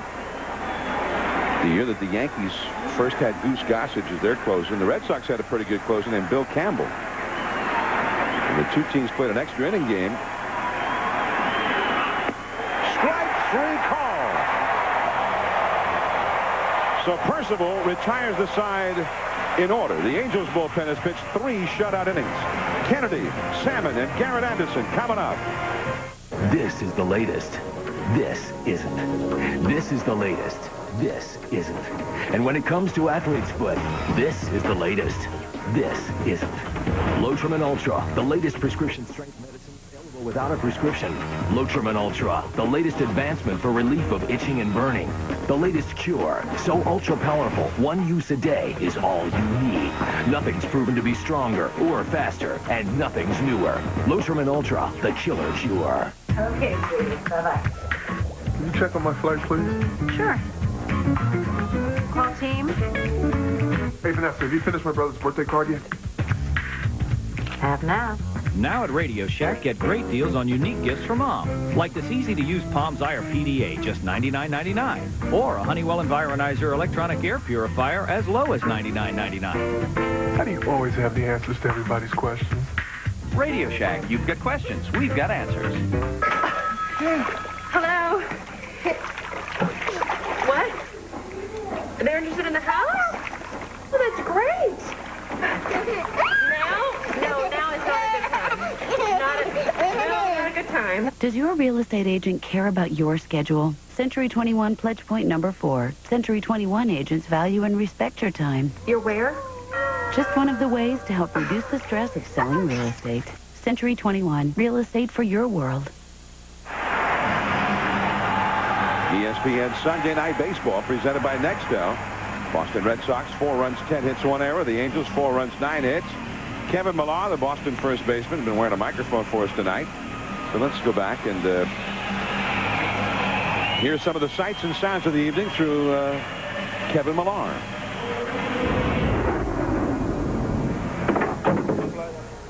It's an AR instead of an ER, all right? Millar. Who do you usually play catch with in the show around here? Huh? J-Lo's going to be sitting right there? Who's she sitting with? No. Really? Now you got it.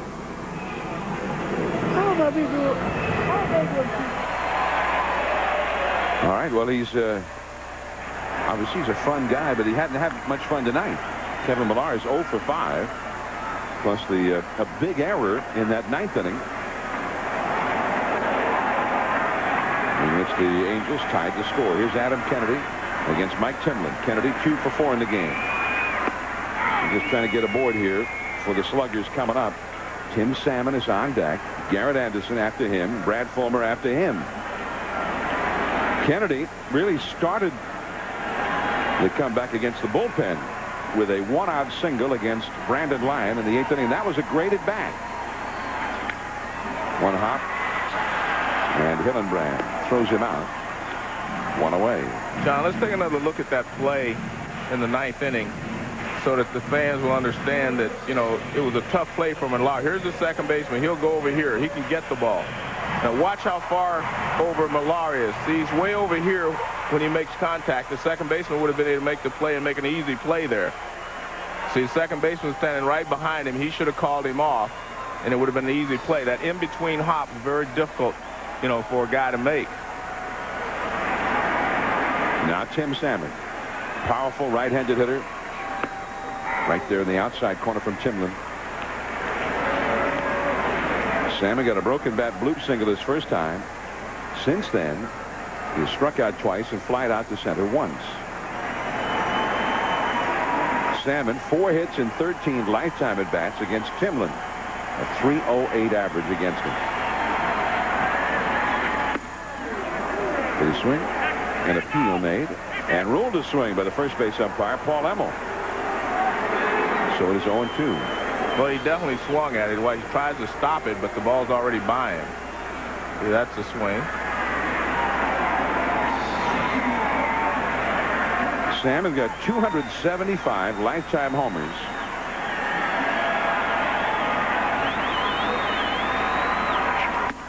And he is down on strikes. 2 men gone, and Garrett Anderson coming up. Good pitching there. You could see that Veritek asked for the ball up, see his glove up, target up, he hits the target. And if you go up there with 2 strikes, most hitters aren't going to be able to catch up with that one.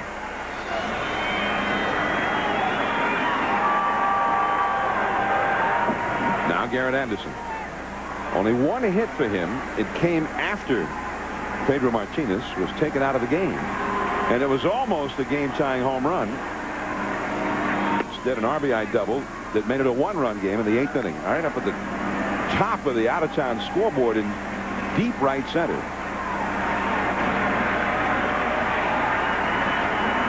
He has 14 doubles this year to lead the league. Got the high strike call there. 1 ball, 1 strike.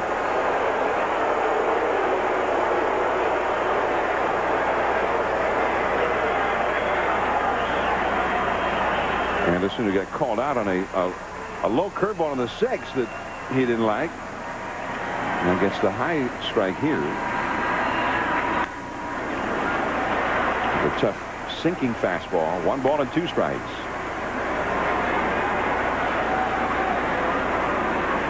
The Angels have activity going in their bullpen. You would figure the way it's been going so far, when it gets into a battle of the bullpens, the Angels have the advantage. There's Brendan Donnelly, who's been great so far this year, warming up for the Angels. Well, Mike Timlin has been superb. 5 outs recorded, 4 hitters faced for the 11th inning, still tied.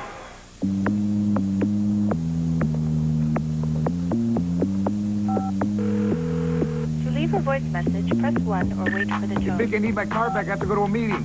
Okay, Daddy, I'll be home in 10 minutes. Okay. Life's good when you're George Lopez. But life's better when you're George Lopez and you have the cell phone with a walkie-talkie.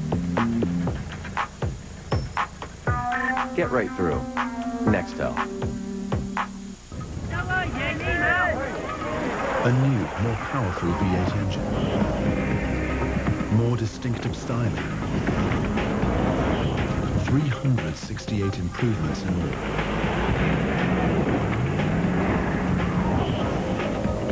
The new 2003 Discovery. It's a whole new way to see the world. From Land Rover, the most well-traveled vehicles on Earth. Nicely equipped from $399 a month. Complimentary scheduled maintenance included. We break into Pinnacle Power Network programming for this important message. We've just received word that Pinnacle Nissan has been given permission to sell new Nissans with 0% financing for 60 months. The power of 0% financing at the Pinnacle will save you thousands for a limited time only. Plus, this weekend, drive home the all-new Nissan Murano for only $299 a month. Hurry, 0% financing could end at any time at Pinnacle Nissan just off the 101 on Frank Lloyd Wright. Pinnacle Power! We power Arizona's lowest prices.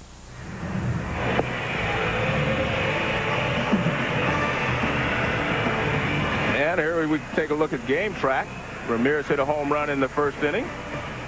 2 of his 3 RBIs that he has for the day. Pedro pitched very, very well, 10 strikeouts in his 7 complete innings. And Benjamin took a little breaking ball and he hit it to right field to tie the score in the bottom of the 9th as the Angels came back and tied it in the bottom of the 9th and had a chance to win it in the bottom of the 9th. And Brendan Donnelly comes on.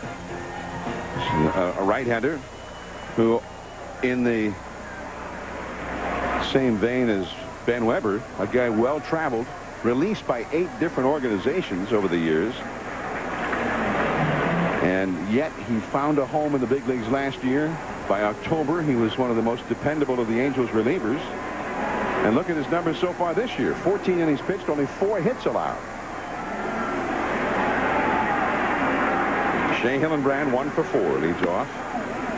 1 ball and no strikes.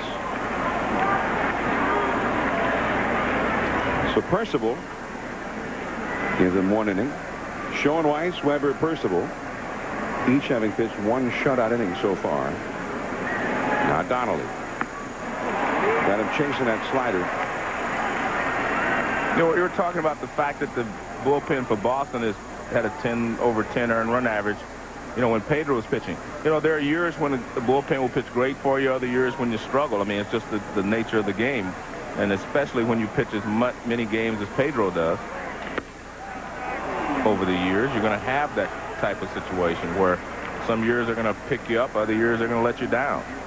But, you know, by the same token, Pedro only had thrown 101 pitches in this game. I mean, they try to get him out of there. They try to limit his pitch count. He threw 121 in his last start.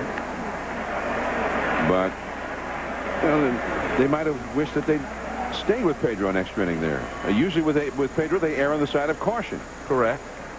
Well, and I think it's not a cold night where you worry about a guy throwing a lot of extra pitches. 3-2 to Hillenbrand. He threw him a 3-1 slider there. Well, that's the ERA for the bullpen before tonight. And they've added 2 in 3 innings tonight. So that's gone down then. That's only a 6. Yeah, 6. ERA. Yeah. Deep into center field. And that ball is off the wall. Owens plays the carom, and into second with a double is Hillenbrand. Man, did he smoke that one, and Owens broke 2 or 3 different ways on it. And ultimately, the wrong ways. Well, it was a hard line drive. It may have knuckled on him because he hit it that hard. In fact, it looked like it did change direction. See, it's over his right shoulder now. All of a sudden, it's back over his left shoulder.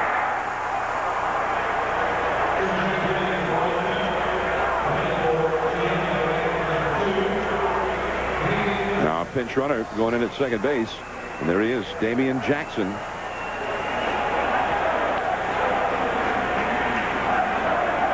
And you got some Red Sox fans in attendance tonight doing a Red Sox cheer. Shea Hillenbrand with his second hit of the game. Now Boston back in the manufacture a run mode. Giambi's got to get him over to third here.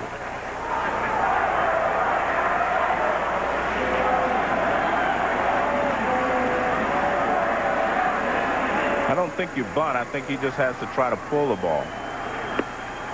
And of course Donnelly will try and prevent that. And if you're a good hitter, you can pull anything. You can pull the ball sinking down and away because you just have to start your swing a little bit sooner. You're committed to pulling the ball, so you should be able to pull the ball if it's a strike, even if it is over the outside corner. 1 strike to count. Now Giambi squares around. Well, if you don't think you can... Well, he gets it done. Gill throws him out, and over to third goes Jackson. Well, that's the job. If you can't pull it, then you should bunt. If you're not sure that you can pull the ball to the right side.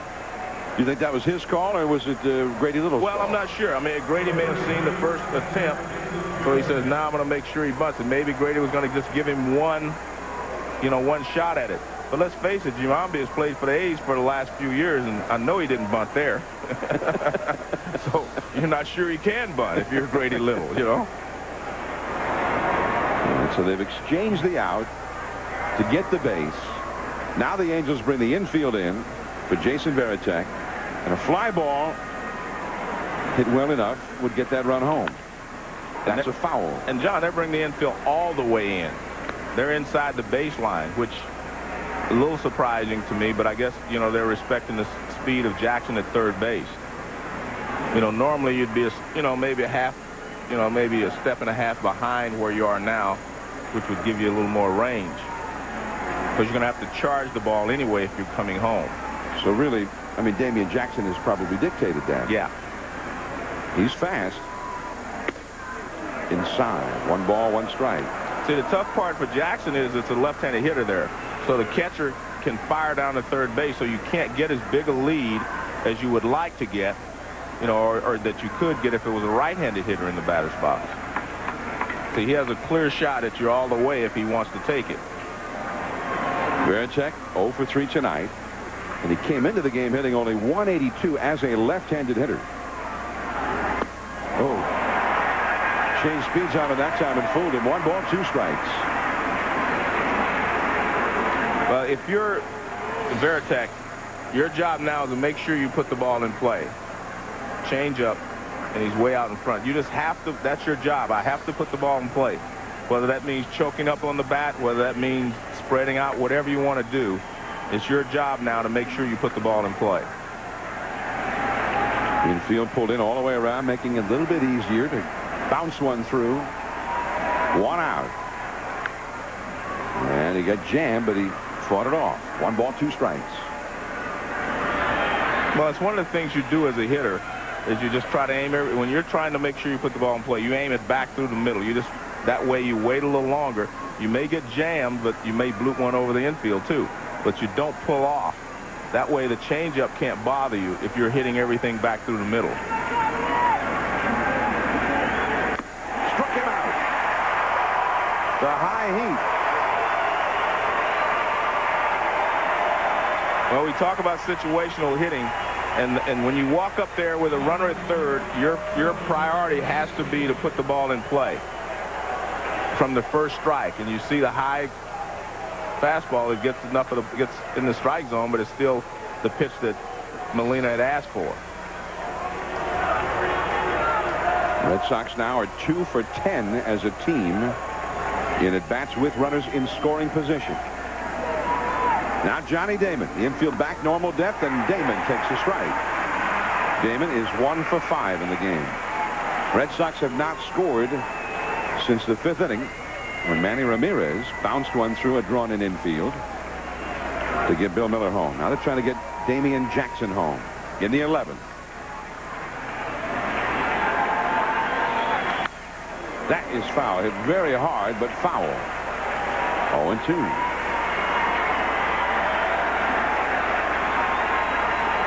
Johnny Damon trying to get the big hit for the Red Sox. Damon has had only 1 hit in 19 at-bats this year with the runner in scoring position. Fans try to come to the aid of Donnelly. That is just foul. Well, he tried to put him away with that high fastball, as they did Veritek, but Damon, not trying to pull it, slapped at it and almost hit it down the line. High fastball, and he just slaps at it. And if it's fair, it's a base hit. 0-2. Donnelly again. A slider popped up. Fulmer's got it. The Red Sox cannot get that big hit. Now Fulmer, then Eric Owens, and Jeff DeVannon coming up. Last of the 11, still 4-4. Here we go. Here we go, Bertie. Okay, here we go. Spin your head. 1, 2, 3, 4. Okay, go. Wait.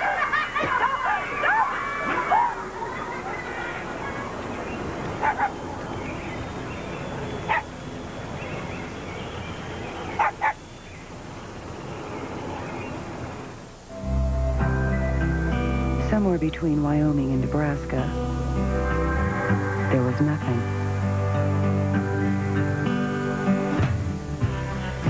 Somewhere between 65 and 70, a law was broken.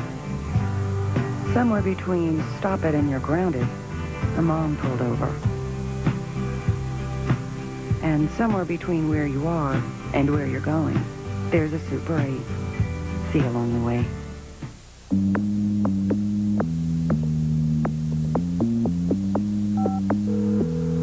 Leave a voice message, press 1, or wait for the tone. I think I need my car back. I have to go to a meeting. Okay, Daddy, I'll be home in 10 minutes. Okay. Life's good when you're George Lopez. But life's better when you're George Lopez and you have the cell phone with a walkie-talkie. Get right through. Nextel. The Boston Red Sox 4, the Anaheim Angels 4. Last of the 11th inning. Tomorrow night, more baseball from Southern California. Pat Burrell and the Philadelphia Phillies take on the Los Angeles Dodgers at Dodger Stadium. Brett Myers up against Darren Dreifert. Brian Jordan, Sean Green and company. That's 10 Eastern, 7 Pacific on ESPN 2. And we hope you'll tune in. And don't forget, right after the ball game tonight, stay tuned for Sports Center. John Anderson, Rich Eisen standing by the studios right now. Tell you all about the no-hitter for Kevin Millwood. Kenny Mayne was here for a brief time before he headed on up to Vancouver for the hockey game. Part of the 4-play tour. NFL draft winners and losers. All of that coming up on Sports Center after the game. Damian Jackson stays in to play second base after he ran for Hillenbrand. And Bill Miller moves from second over to third, which has been his regular position over the years in the National League. So now, Mike Timlin. Timlin has pitched an inning and 2/3. Gotten 5 outs, facing 4 hitters, but has only thrown 12 pitches to do it. Brad Fulmer hit hard, but right to the new second baseman, Jackson. One away. I mean, he's been getting that ground ball. Well, he's keeping the ball down. He's throwing a sinker, and then he goes upstairs when he gets ahead of the hitters for the strikeouts. It's interesting. Timlin, he is the one guy who actually has a big league history as a closer. Well, when he was with Toronto, he could close. I mean, but he has struggled since then. When he went to Baltimore, he was a closer also, but I don't think he didn't do as well. Even in Seattle, he was a closer for a time. Back to the screen by Eric Owens, up for the first time. Well, the one key thing about being a closer, you have to throw strikes. And, you know, Chad Fox came in, he walked the first guy. When you're with a 1-run lead, you can't walk the first hitter. If he hits the ball out of the ballpark, that's a different story, but you can't walk the first hitter. Timlin started last year with the Cardinals. That one hit into right center field. Nixon and Damon on the run. It is Nixon, the right fielder.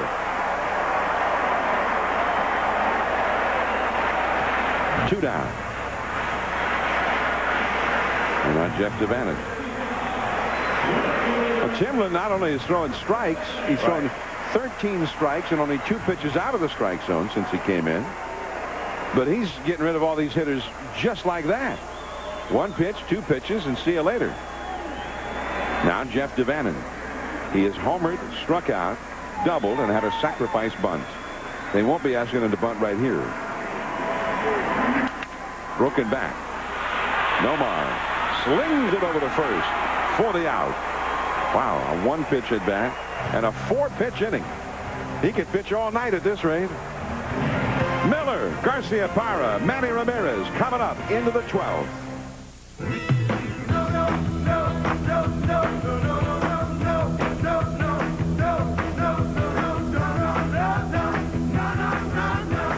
Nobody delivers expert motorcraft brake service in 2 hours or less like your participating Ford, Lincoln, or Mercury dealership. Or we'll give you a free oil change. Plus, enter to win trips to the Caribbean or to the world premiere of the hot new movie Pirates of the Caribbean, The Curse of the Black Pearl. Nobody can do auto service like we do. The Hyundai Accent, the only car in its class with the added safety of standard front side impact airbags. A highly efficient 29 miles per gallon in the city, 33 on the highway. And only the Accent is protected by America's best warranty, 10 years, 100,000 miles. Looks like you win. Test drive the Hyundai Accent, nicely equipped for just $95.24 at your Hyundai dealer. Gas prices are high, Hyundai prices are low. Get a 2003 Accent for $95.24. Hi, what can I get you guys? Island's Blunami Burger, made with our own recipe of fine beef, 100% fresh ingredients, and real blue cheese dressing. Bro, that's Rob Machado, Pipeline Surf champ.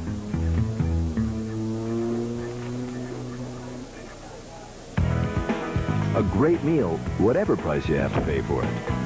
Enjoy an Island's Blunami Burger today. Garrett Anderson had a big hit as part of the Angel comeback in the 8th inning of the ball game as we head to the 12th. Before the game, Joe Morgan sat down for a chat with Garrett. Here's another bit from that interview. You know, sometimes I see you described as lackadaisical, yet I see other guys described as graceful when they do things that you do. Does that bother you? I think it has a lot to do with just when I was younger, I didn't know how to play the game, and yeah, I didn't play the game the way it was supposed to be, so that's probably the tag that stuck onto me. But, you know, now that that's done and over and I know how to play the game, my peers know that I come to play every day, it doesn't bother me if people say that at all. Interesting. So even some of it is Bill Miller takes a first pitch strike from Brendan Donnelly back for his 2nd inning at work. Miller 2 for 5 in the game. Garcia Parra and then Manny Ramirez to follow. 4-4 the score in the 12th inning. I mean, he didn't start from the notion that the whole thing was unfair. He actually started with the notion that he could see where it came from, and maybe there was some truth to the notion that he just didn't know how to play it at first. Well, he definitely didn't take the easy way out. He said in his answer to you. Yeah, exactly. He basically, you know, said I needed to learn and to play the game a little better, and I have, and I'm playing better. But like you said, I think the one thing you talk to Garrett, you understand he's a very intelligent guy, and you pointed that out earlier. I mean, he knows how to make himself better, and that's the important thing. 2-1 to Miller. 2 balls, 2 strikes. The Red Sox have been shut out for the last 6 innings. They have not scored a run since the 5th. And it was Bill Miller who scored that run in the 5th. Manny Ramirez knocked him in. Ramirez due up 3rd in this inning.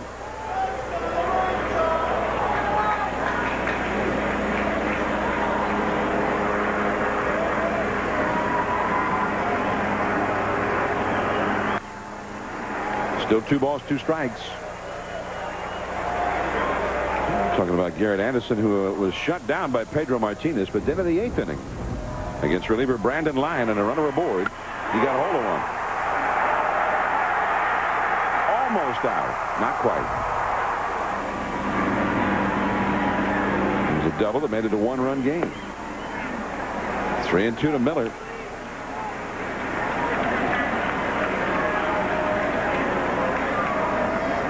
Bill Miller, who became a regular player with the San Francisco Giants, 1997. And sort of the epitome of how the Giants played the game at that time. That 97 team. Everybody picked them to finish last, and yet they won their division. And Miller became a real favorite in San Francisco, and they were very distressed when they traded him to the Cubs in a deal for a reliever.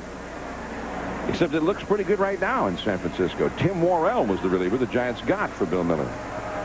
Giants lost on a no-hitter thrown today by Kevin Millwood. We have highlights of that one. The whole story on SportsCenter after the game. How about Arizona? Big day for Arizona. They got Randy Johnson back from the disabled list.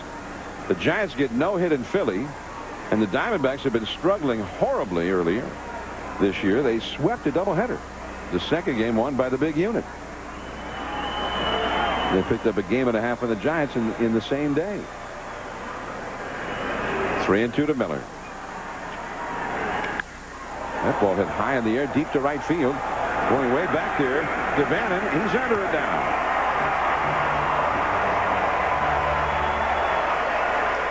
Well, that was just enough of an off-speed pitch that he couldn't drive it out. He hit it pretty well, but it was an off-speed pitch, and when you get those types of pitches, you have to power them out, and he didn't get it out. Well, some guys have warning track power. Yeah. You see, there's the changeup, high changeup. He hits it well, but you have to supply your own power with a changeup, and he didn't get enough of it. One down. Here's Nomar. Into the hole at short. Eckstein. Just in time.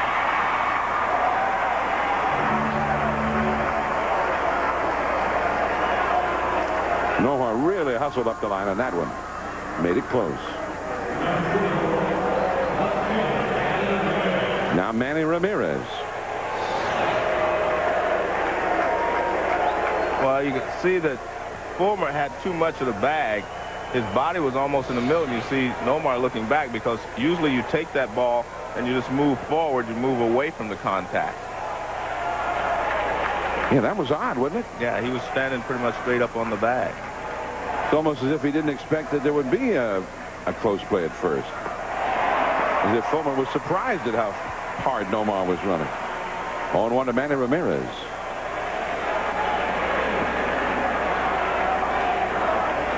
Fulmer, who has had a hitless game tonight. He has not had many of those. 0-1, Manny Ramirez, the great slugger, has driven in 3 runs for Boston tonight. 2 with a first-inning homer against John Lackey.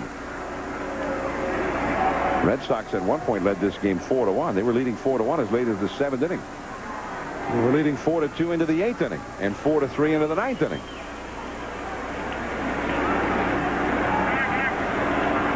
And now we're in the 12th inning. It is 4-4. John Lackey back in the dugout rooting on his teammates. This has been a day of comebacks.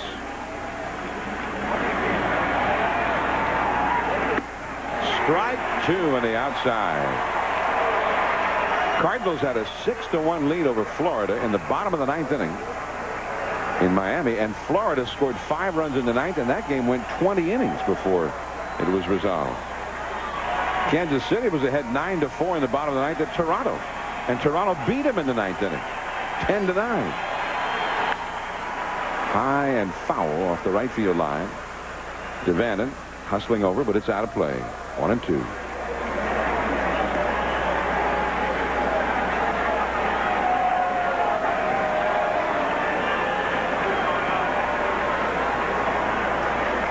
Jason Varitek. He could not get that hit to get the winning run home in the 11th inning. The runner at third and 1 out. Been a tough night for him. 0 for 4. Manny Ramirez with a 1-2 count. And back out of play again. 1 ball, 2 strikes. Well, not exactly where he wanted that pitch. That was a fastball middle of the plate in, and Manny just fouled it back. He had a good swing at it. Supposed to be outside, and watch where this pitch is. Well, it's pretty much toward the outside, but not all the way out there. 2-2. I mean, we saw Manny take one that was a few inches off the outside corner in the 10th inning, and he hit a screamer, a liner that was turned into a nice play by the right fielder for the Angels. 2-2 the count. And that cut fastball misses off the outside. Full count now.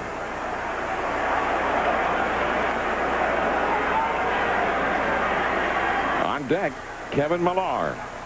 And Millar would love to get a shot here to try to do something big. He's had a hitless night, plus a big error in the 9th inning. Struck him out with the slider. The Angels bullpen with 5 shutout innings tonight and 10 2/3 shutout innings in this series against the Red Sox. Benji Gill coming up in the last of the 12. She's a real beauty. Oh, I tell you, it'd be a shame if something would have happened to her. What could happen? What could happen? What could happen? Things. Things? Things. Might want to think about getting some protection. If you want protection, you want the Prestone family. And for tough protection against road grime, salts, and acid rain, you want Prestone Car Wax. Don't even think about it. Prestone protection, inside and out.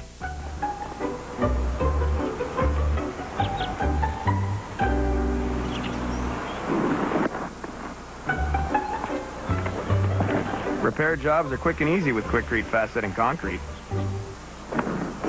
Just add water and mix. It sets hard in minutes.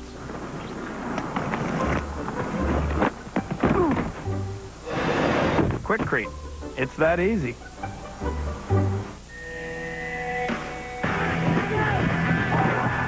Tradition. A look on the other guy's face. To be my own Manning. Being a woman. Because last year, I couldn't. Millions of little girls. Every athlete is fueled by something.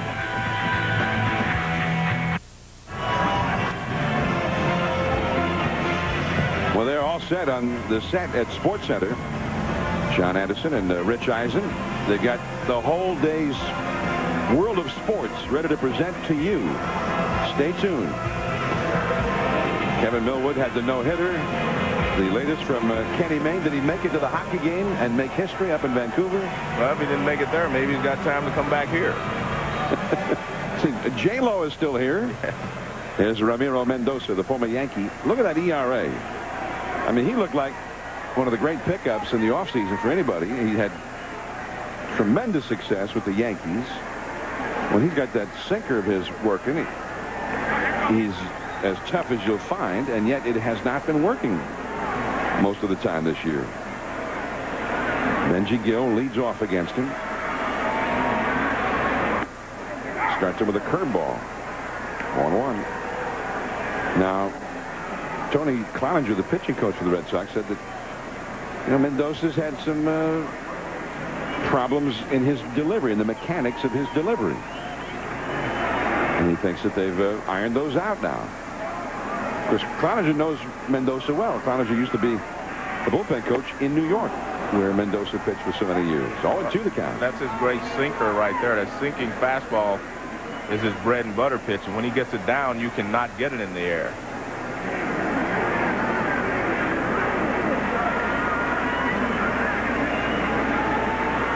Four to 4, last of the 12. Benji Molina is on deck. Just missing on the outside. You know, I think of Mendoza, I think of all those postseason games where you could not come from behind against the Yankee bullpen. Sliders struck him out.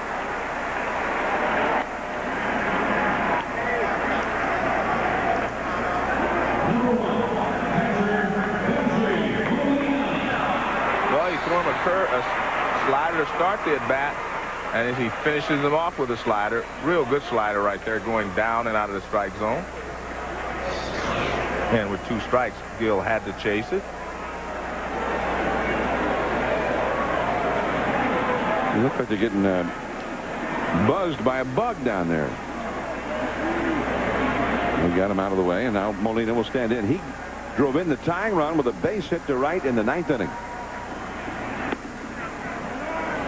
1 ball and no strikes. And that was a really impressive at bat, even though it was just 1 pitch. It was a slider away, and he just took it the other way and lined it in the right field for the base hit.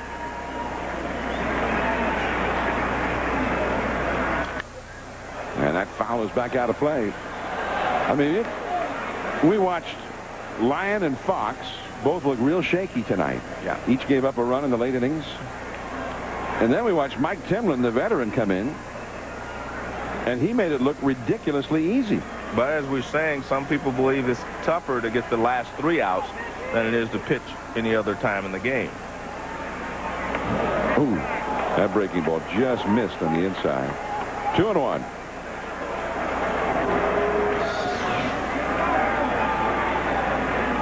Kind of a roundhouse curveball. 2-1 the count. Molina backs away. I mean, Timlin faced 7 hitters, got all of them out, and threw only 16 pitches in doing it.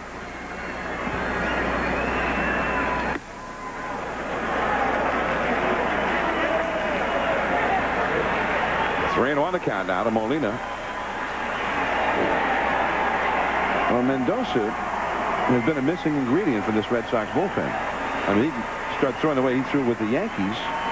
A lot of things would look different just with that one difference. There's a fly ball along the right field line.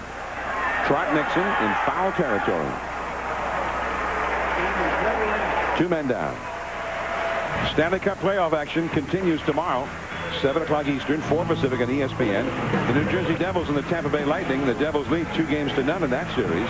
That game will be available in high definition ESPN HD, the big picture in sports. Then at 10 Eastern, 7 Pacific, Dallas and the Anaheim Mighty Ducks, the Stars, in a must-win situation. Mike Modano and the Stars, Paul Correa and the Mighty Ducks.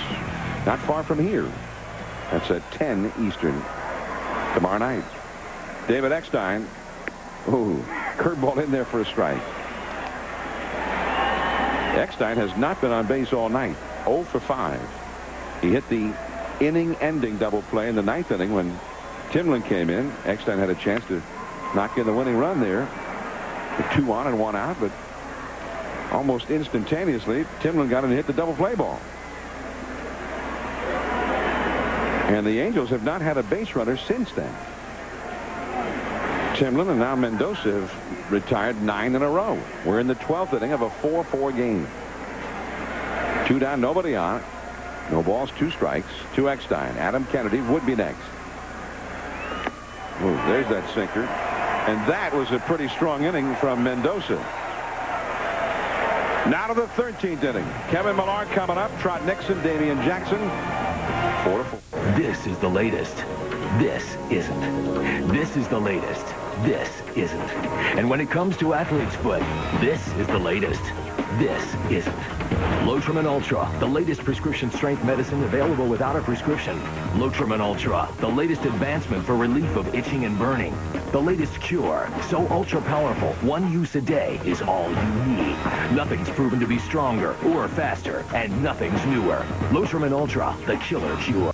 In the never-ending quest for power, this is a technical knockout. The Vortec engine that gives the redesigned 2003 GMC Sierra Extended Cab more standard V8 horsepower than any truck in its class. If you're hungry for power, dig in. Get 0% APR for 60 months for qualified buyers on the redesigned 2003 GMC Sierra. Or get $3,000 cash back. See the pros at your Phoenix area Pontiac GMC dealers. Chevy continues to drive the nation. With 0% APR financing for 60 months on every new 2003 Cavalier S10 and Tracker. Plus, get $1,000 down payment assistance on Cavalier, S10, and Tracker. It's easy to make offers like these when you're in overdrive. See your Valley Chevy dealer today. ESPN Sunday Night Baseball. I'm John Miller with Joe Morgan. No matter how long it takes, we're here to find out the winners and the losers in Southern California tonight. And there's Mickey Callaway, 27-year-old right-hander, and he's been in the starting rotation. The Angels' starting rotation has been battered and bruised, and so far he has not been part of the solution. 5.75 ERA. He's been giving up a lot of hits, Joe. Now he gets a call in from the bullpen. Well, one of the problems that we know is that Frankie Rodriguez is not here. As you said earlier, that they would have used him for a couple of innings in this situation. Probably right after Percival. Yeah. Or maybe before Percival. Well, there's a new wrinkle available to teams now. It's called the bereavement list, and it just started this year. And I think it's a good idea. And Frankie Rodriguez has gone home to Venezuela, where his grandmother died, and he was raised by his grandmother, by his grandparents. We send along our thoughts and best wishes to Francisco Rodriguez. He should be back when the Angels play on Tuesday night on the road. Kevin Millar, ex-dime, and there is one away. And Millar is 0 for 6.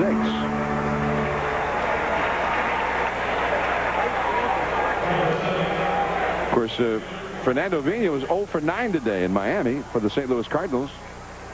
And then in the 20th inning, he got his first hit, and that was the game-winning hit. 1 out, and here is Trot Nixon. Nixon had singles in his first 2 at-bats of this game, knocked in a run with one of them, but is hitless ever since. 2 for 5.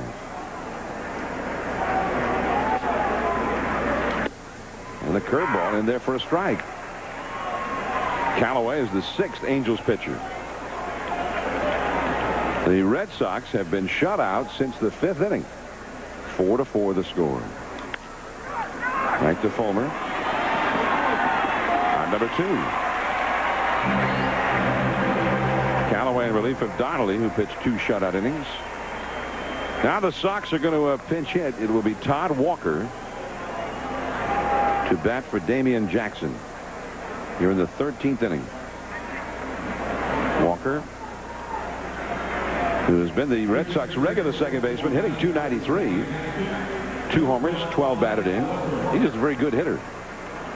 Longtime National Leaguer, although he started his career actually in the American League with Minnesota. Been with the Colorado and the Reds in the National League. And the curveball, strike 1 from Callaway. The Angels would have their big hitters up again in the last half of the 13th.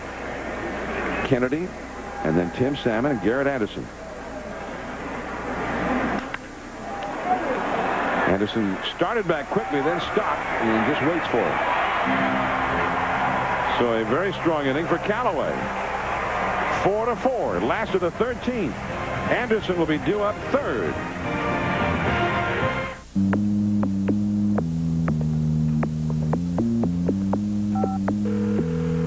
Leave a voice message, press 1 or wait for the tone. I think I need my car back. I have to go to a meeting. Okay, Daddy, I'll be home in 10 minutes. Okay. Life's good when you're George Lopez.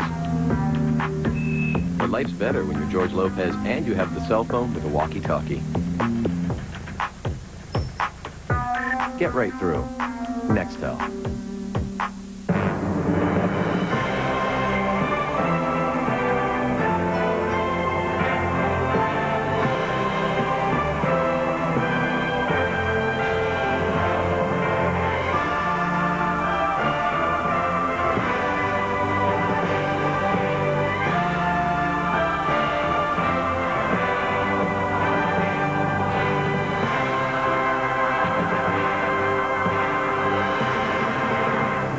Car's all done, ma'am, and here's your record of everything we did. So I guess you didn't charge me for washing my windows, vacuuming, and checking my tires? No, ma'am. Well, I do love a man in uniform, and I love little extras, Mr. Jiffy Man. Ma'am, it's all part of our signature service oil change. Oh, sure it is. Great service, lots of little extras. No wonder people fall in love with the J-Team at Jiffy Lube, the well-oiled machine.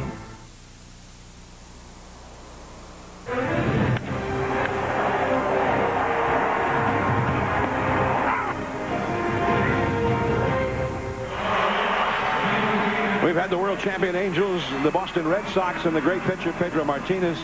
We've had home runs. We've had it all tonight, and we're still having it. It's the last of the 13th coming up. Reminder now, tonight's game and all Sunday night baseball games are broadcast on ESPN Radio. There's Dave Campbell on the left and Dave Barnett on the right, substituting for Dan Shulman. Ivan Sokolsky, the engineer, and also televised in Spanish throughout the U.S. on ESPN Deportes. There's Candy Maldonado on the left, Ernesto Jerez on the right. Para más información sobre ESPN Deportes, llame a su operador de cable o visite espndeportes.com. One ball and no strikes. Joe. Yes. ¿Cómo estás, amigo? Buenas noches. Kennedy with a foul ball to Alfredo Griffin. Alfredo, one of the outstanding shortstops of his time, and he's still got the hands.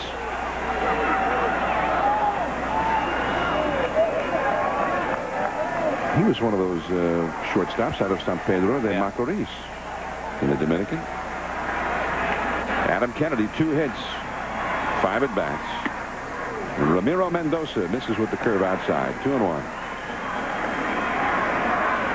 After Kennedy, you've got some power coming up. Tim Salmon, Garrett Anderson. Ramiro Mendoza trying to find himself. That's a foul out of play. Kennedy's kind of interesting. He's a really good hitter, but he has an unusual swing. I mean, he kind of comes up, straightens up out of the swing. He's kind of in a little crouch, and then he kind of straightens up, which is tough to do because you're moving your head. So changing your sight line. Yeah. 2-2 the count. Into left center. Base hit. Ramirez gets it back. Well, you know, he did the same thing in the 8th inning. A tenacious at bat and got a hit then, too, to start a rally. Watch how he starts up and see how he straightens up. He comes up and through it. Kind of an uppercut in his swing.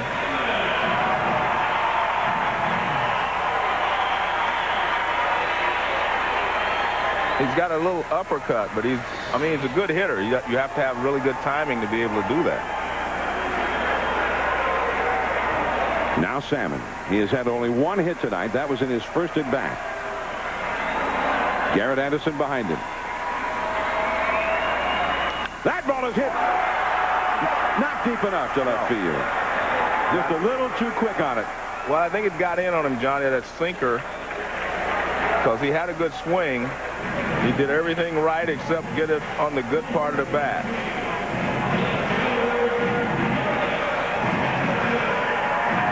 Well, and that's why Mendoza can be real tough when he's got the sinker working. I thought I sinks in. Well, it's actually a pretty good pitch to hit, but he did get in on the bat.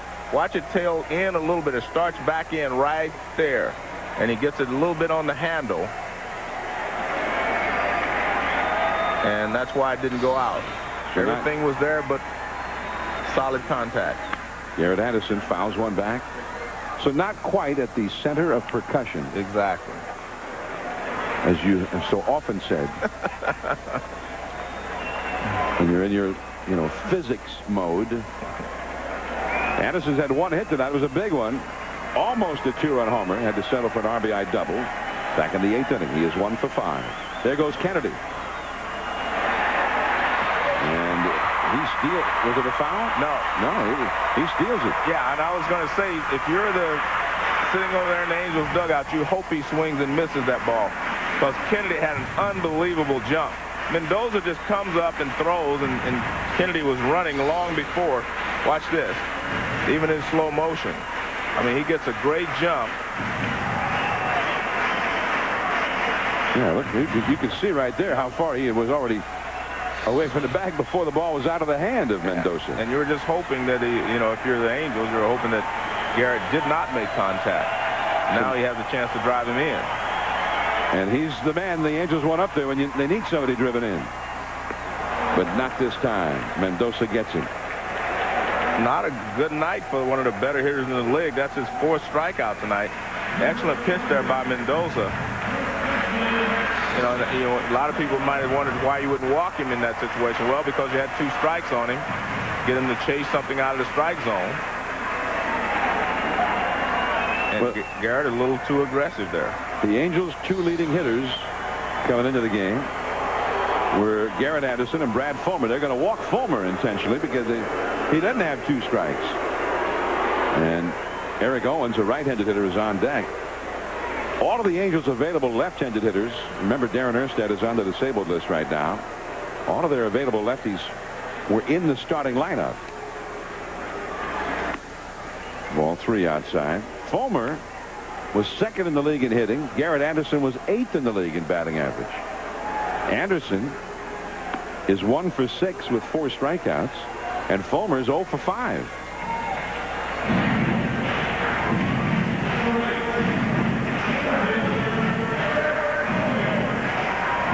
So Eric Owens comes up. Sports Center will follow the game. Stay tuned. Some of the stories that they'll have for you. Yankees finally lost one. If the Red Sox can win this game, they would gain ground on the Yanks against that man's former team, Ramiro Mendoza. And he's trying to keep Eric Owens from winning this one for the Angels. Owens has not done well against right-handers so far this year. It's got to be some of the best pitching they've seen from Mendoza all year is what they've seen from him tonight. Owens has only faced Mendoza 1 other time in his career. He's 0 for 1 against him.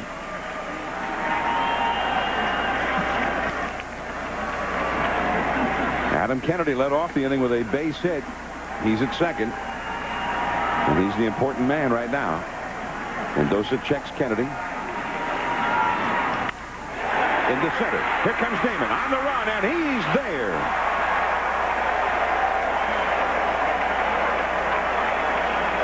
We've played 13 innings in Anaheim, and we're not done yet. Now to the 14th inning.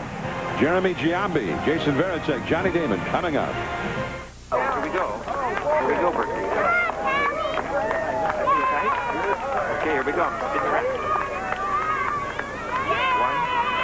2, 3, 4.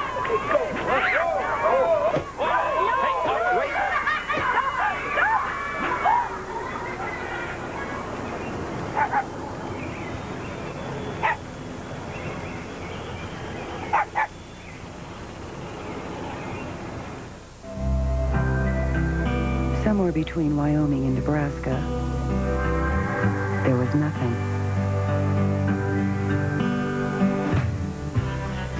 Somewhere between 65 and 70, a law was broken. Somewhere between stop it and you're grounded, a mom pulled over. And somewhere between where you are and where you're going, there's a Super 8. See you along the way.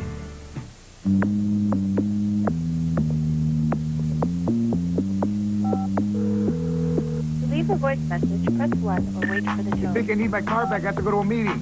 Okay, Daddy, I'll be home in 10 minutes. Okay. Life's good when you're George Lopez. But life's better when you're George Lopez and you have the cell phone with a walkie-talkie. Get right through. Nextel. Top of the 14th inning, and Ben Affleck and Jennifer Lopez they're seeing it to the end, just like us. All right, so you know definitely Affleck is a great Sox fan.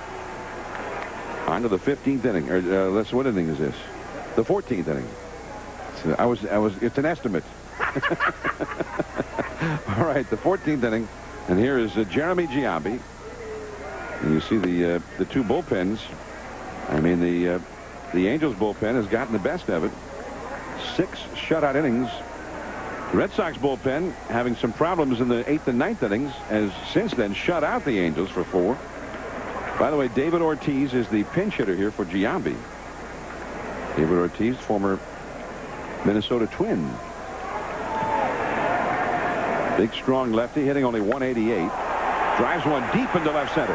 Garrett Anderson way back there. This ball is gone. And David Ortiz, whose team was eliminated last October from the League Championship Series by the Angels. He and his Twins teammates watched the Angels celebrate right here in this ballpark. And he comes back and gets his first home run as a member of the Red Sox. You know, right here in Anaheim. He's always been one of my favorite hitters because he's so aggressive. This pitch is even out of the strike zone, but he's also strong, and he drives it the other way, and he gives the Red Sox the lead. Now a drive into right center field. That ball is gone. Jason Varitek on the next pitch against Callaway.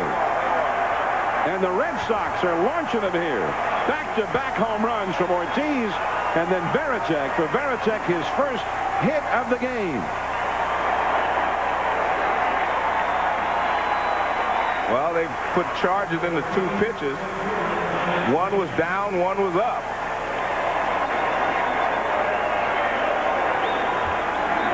Now Johnny Damon, the curveball is too low.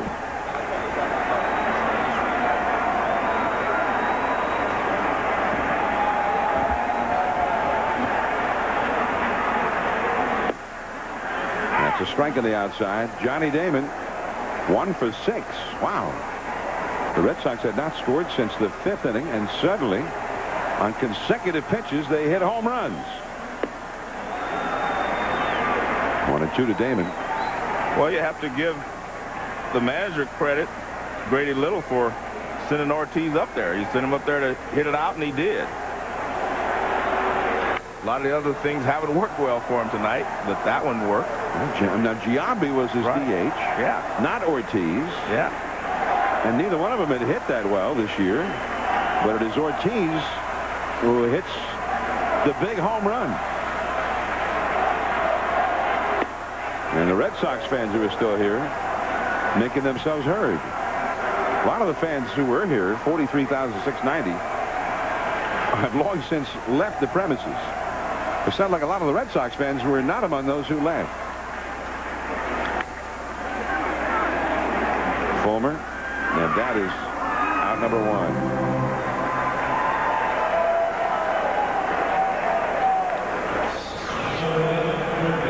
Well, Varitek was up. The other one was down to Ortiz. This is a hanging slider, and he hits it out, and you see Aflac said, that's what I've been waiting for all night, at least since the 4th inning. Now Bill Miller, the sinker down and away. 1 ball, no strikes. Miller is 2 for 6. The Yankees lost at Texas 10-7 earlier. So this would be a game gained in the standings. And there was already talk about, you know, the Red Sox.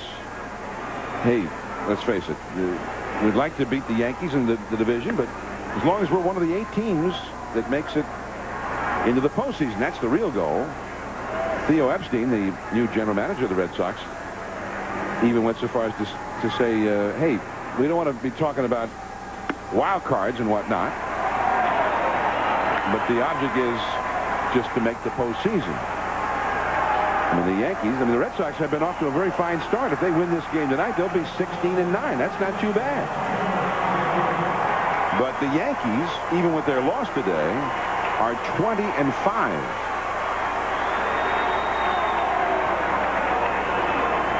Well, I mean, he's right. It's too early to be thinking wild card, but you know there is a possibility that may be your only shot if the Yankees continue to play well.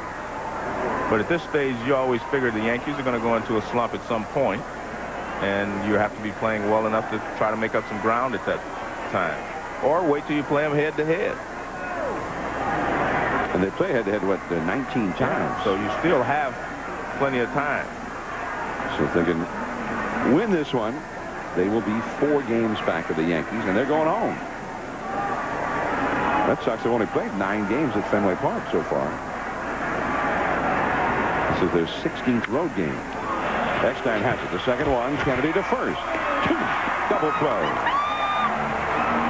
But lightning has struck twice.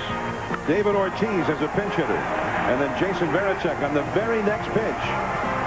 6-4 Red Sox.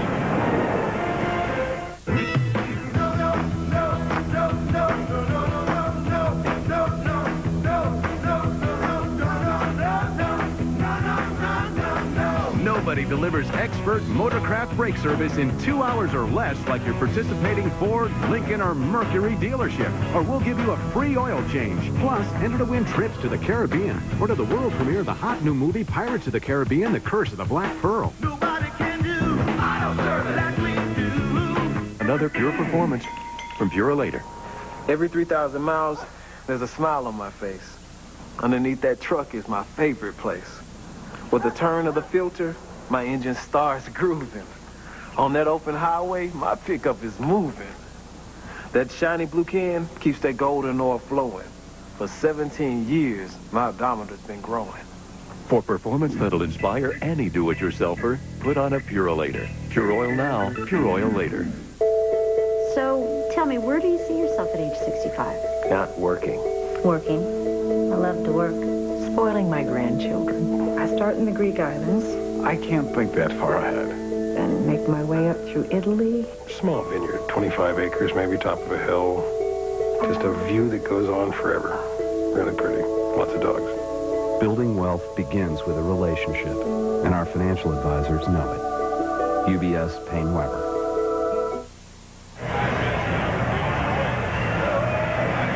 Red Sox 6, Angels 4, last of the 14th inning. As the Red Sox hoping to wrap this one up now. Tomorrow night at 10 Eastern, 7 Pacific on ESPN 2. Pat Burrell and the Philadelphia Phillies tied for first in the National League East up against Brian Jordan and the Los Angeles Dodgers, who have shown signs of getting hot. They've won 4 in a row, all on the road. It's tomorrow night, 10 Eastern, 7 Pacific on ESPN 2. And now from the Red Sox bullpen, right-hander Jason Shield comes on. This will be his 3rd appearance of the year. Shield, who has a very brief Major League experience, he got in 3 games last year with San Diego, and was acquired on waivers at the end of the season by the Red Sox. And now he's going to be the one to try and get the save, Joe. Those tough final 3 outs that have been so elusive at times for the Red Sox, including tonight. Jeff Devanna will lead off. Benji Gill and Benji Molina will follow. Angels having to play tonight without Darren Erstad, who's on the disabled list, and also without Troy Gloss, the slugging third baseman. Gloss, who's got an infection between 2 of his toes, and needs a couple of days to get over that. Strike 1 to Devanna, who homered his first time. That was against Pedro Martinez. He also struck out and doubled against Pedro. Had a sacrifice bunt in the 9th inning, helping set up the tying run. He grounded out to short his last time. 1-1 the count. 6-4, Boston ahead. Wow, got a pretty good slider. Very good slide piece.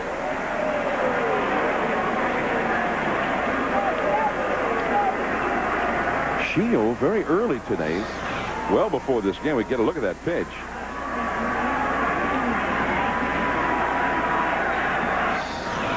Going to the count very early today.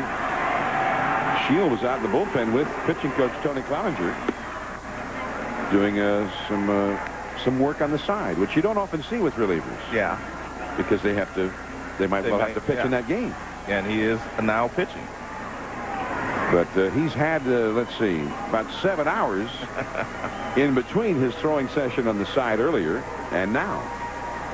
Well, the first guy is the most important, I think, when you're trying to close. If you can get that first hitter out. High in the air to left center, Johnny Damon going back into the left center, fairly deep out there.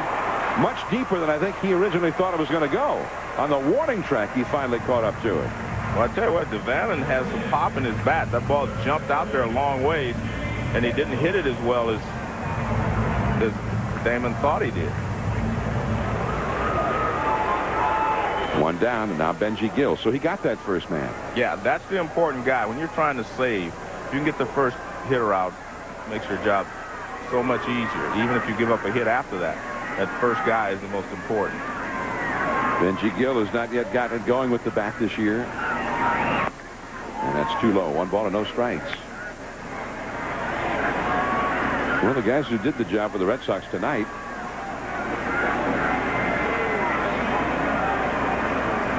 It's Steve Woodard warming up in the bullpen now for Boston. Just in case. And that's a base hit.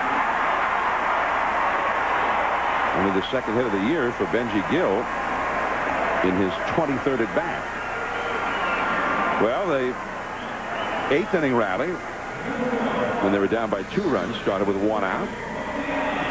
Well, a little slide piece down and catches the middle of the plate. Good job of hitting there by Gill. He doesn't try to pull it. Shoots it back through the middle for a base hit. The guys who got it done for the Sox tonight were Mike Timlin, 2 2/3 perfect innings, and Ramiro Mendoza, 2 shutout innings. And Pedro, he pitched well. Yeah, but I'm just speaking of guys out of the bullpen. Yeah, I thought Pedro, he got it done almost all night. 7 strong innings with 10 strikeouts. David Eckstein out on deck. Molina knocked in the tying run of the game with a single in the 9th inning. Benji Molina. Down and away from Shield.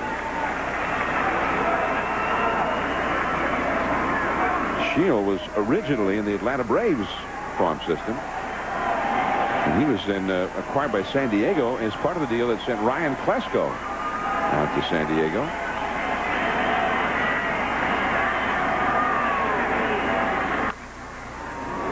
Well, now, Benji, that was a funny-looking swing with only 1 strike. Yes. I mean, that was it looked like a 2-strike kind of a swing. Well, I think he was actually started in, tried to check it. Let's see. He starts, and then, well, no, it was a swing. You can see he's upset with himself, too. Or he was upset with the bat, I guess. The bat didn't do the job. The bat hit a foul. 1-2 the count. This should be a 2. Nomar the second one. The relay back to first. Double play, and the ball game is over. The Red Sox win the rubber match of the series. And they're heading home. They gain ground on the Yankees. They're heading back to Fenway, 4 games back of New York. And ultimately, the bullpen did acquit itself very well. John Miller for Joe Morgan.